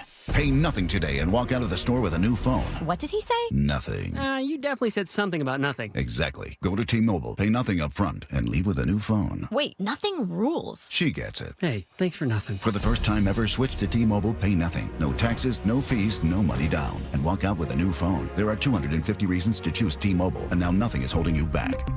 On eligible devices with qualifying credit plan and 36-month finance agreement. For 90 years, Belco Credit Union has proudly called Colorado home.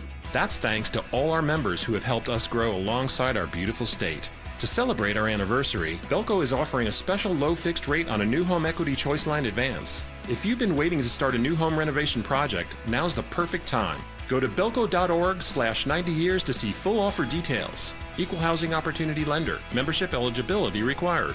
All loans subject to approval. Belco, banking for everyone. Denver Sports 104.3 The Fan presents Kyle Reese and Marcello Romano.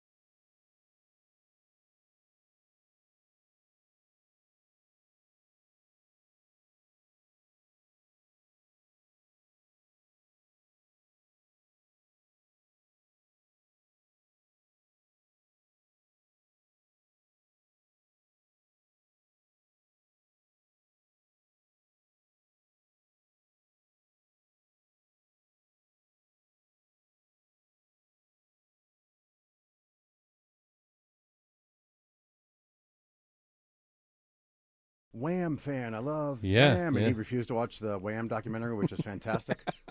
Yeah. I told you I finished that. Now, finally, after like a year or two of me going, dude, you got to do it. Did you really watch it? I did watch it.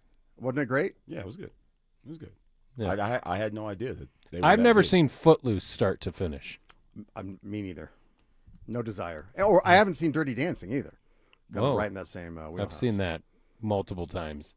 What's up, Dan? How you doing? Hey, I'm doing great. I love what you said earlier. I'm going to steal a little bit of it. We were like, a lot of current Broncos are going to be Jets and Browns later this week. That's very apropos.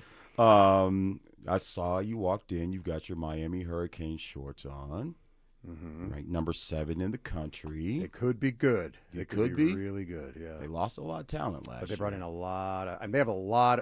Projected a lot of NFL talent on this roster. This is the mentality. Who's their quarterback? Mensa. He came over from Duke. Okay. Real good player. That's what we have to say about quarterbacks now, right? It's not like they waited their time. Oh no, this is very few are like Gunnar Stockton at Georgia. This is his third school. He broke the bank going to Duke from Tulane. Mm-hmm. Oh yeah, because he replaced the other quarterback from BYU. Retzler, something or other. Yeah, where did he go? He went to Tulane. Speaking of, because I'm going to talk about They this. just swapped spots? No, the Good guy. BYU quarterback a couple years ago. Yeah. No, because it was uncommon. He was a Retzler. Jewish quarterback at a Yes, Mormon yes, university. I think it is Retzler. All right, speaking of BYU quarterbacks, this is how depressing, and I'm going to talk about this later in the show. We're going to have a little fun with it. I was taking a peek at my Dolphins salary cap. They are paying former BYU quarterback. I just had his name in my Denver Bronco, the kid that was going to be hooked up with the chick's mom. Oh, Zach Wilson. Zach Wilson. They're paying him. I love that. That's what triggered it. Oh yeah. Yeah, I know that guy. They're paying Zach Wilson $3.8 million to not be on the roster. And they don't have a quarterback. They literally don't have a starting quarterback. They're going with Malik Willis or whatever, the former backup from Green Bay. But he's been lighting it up, though. He looked good, dude. $3.8 million to not be a quarterback on a Where's Zach roster. Wilson then? I don't know. At the crib. Counting his $3.8 million. 60% of the Dolphins roster is dead money. Holy cow. Yeah, they're still playing guys like Bradley Chubb. But it's insane. Can you imagine writing those checks? Like, how are you pressing send on all of those direct deposits? But you know it doesn't matter because You like your new head coach? you're going to pay it anyway. I was thinking about this because, McDaniels, like, I kind of liked him. He's kind of quirky or whatever, McDaniel. But then it's like, dude, look at this roster. No coach is going to succeed with this. And it happens all the time. Coaches get hired, and it's like, hey, man, we're rebuilding, so the pressure's off, whatever. Those guys always get whacked, right? It always happens. So, no, Yeah, he couldn't wait to get out of there. Yeah. So they may not win a game for 3 years. Oh, man. Maybe 2. Because of the money. Well, they're tanking on purpose. 60% of their money is for people that aren't going to be on the field at all. It's crazy. I like the Broncos are coming from a position of strength in that at least that's what they're saying is that, hey, we don't have that much work to do. We're kind of filling in the back end of the roster, but it's tough to make this team now. You know what? I was thinking about you earlier on in the show because we talked about the Broncos and when that happened for them. Like when they made the decision on Russell Wilson, correct, and said we are going in another direction, we're going to eat the money and just cut bait.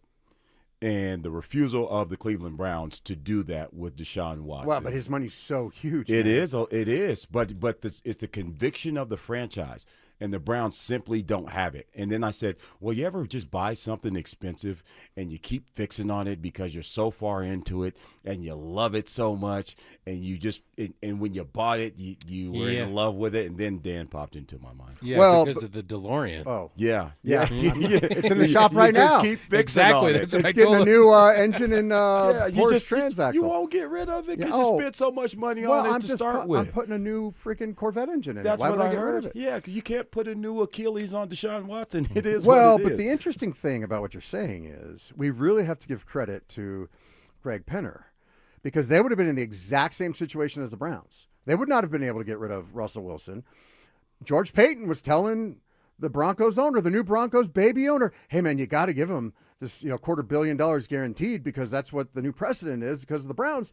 And even having no experience, Greg Penner said, no, we're not. Why? Why would we guarantee him $250 million? Well, to make him happy. You don't want to hurt his feelings. And luckily, the Broncos' new owner was able to intervene and say, yeah, we'll give him, 80-some million guaranteed. We're not giving him a fully guaranteed contract. And thank God he did because when they made that decision, they were able to execute it. Whereas the Browns, you say, well, it's a conviction. Dude, you can't. One player, if you cut him, I don't know if it might get easier next year or the year after, but when a guy's guaranteed $200 million, you can't just go, well, a third of our salary cap is going to be dead money on one player every year. Like, you can't field the team. You shouldn't. It's a terrible way to do business, but it's a to very your point that you said way. earlier, like you're going to end up paying it anyways, well, just from the right, aesthetics of it. Well, it's like Kroenke too. Okay, so you say scratching out those checks, it's hard, but they were going to spend $300 and whatever million on the payroll no matter what. So the Dolphins aren't like, well, we got to pay all this dead money and we're paying more. They just said, no, we're just tanking. We're just not going to pay anybody else. So 40% of our roster, or 100% of our roster is going to be getting only 40% of the money. But the Dolphins aren't paying anything extra. They're just paying what it costs to do business in the NFL. They're just tanking on purpose, which is crazy. And so let me ask you guys. Go ahead. Because I think there's some worthiness to this because whenever we have this discussion, listeners always come in on the text line. Tell me when it's worked, tanking. Biggest tanks of all time, and can you think of any that worked? Didn't the Colts tank for Luck? Did that work? Only because Luck got injured, not because he was a bad player. Well, the Broncos, I think, ultimately, if we're being honest, tried. that same year when they inserted Tim Tebow in the lineup, and then magic happened. But then there's an interesting butterfly effect with that too, because if they're not that successful even with Tebow, which wasn't even, they were 8-9, I believe. But Peyton Manning looked at the situation and was like, damn, they won that many games with that? I could go there and do what? And Defense, he proved special it. teams, ownership, tradition. And arguably the best team that they had was his first year here, the 2012 team. All around. We don't talk about Bruno. No. Which, by the way, Zach Wilson is a member of the New Orleans Saints as it sits right now. But I also saw when I looked it up, he's projected to be cut from there, too. That's crazy. Former first-round pick. And Sean Payton did his job, right? Got him paid. Yeah. Got him paid in Miami. I can't believe Miami doesn't have that still. You had a specific example in mind, I feel like, when you asked the question, when has it worked out? Well, I have a list of a lot of the big ones. And it actually has worked several times, but we're going to get into that later. It's called a tease.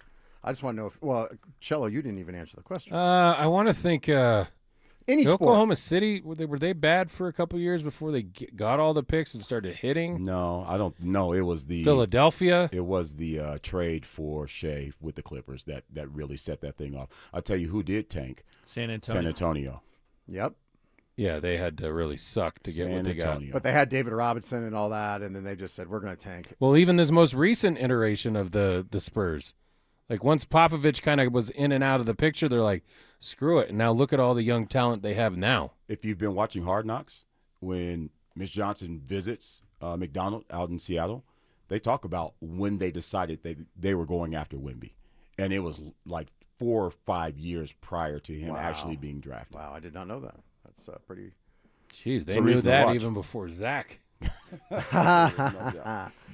That's crazy, dude. All right, famous theme songs that are just synonymous with either a TV show or a movie.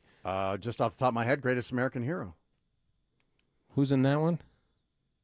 I don't know the person, but it's Believe It or Not, George isn't at home.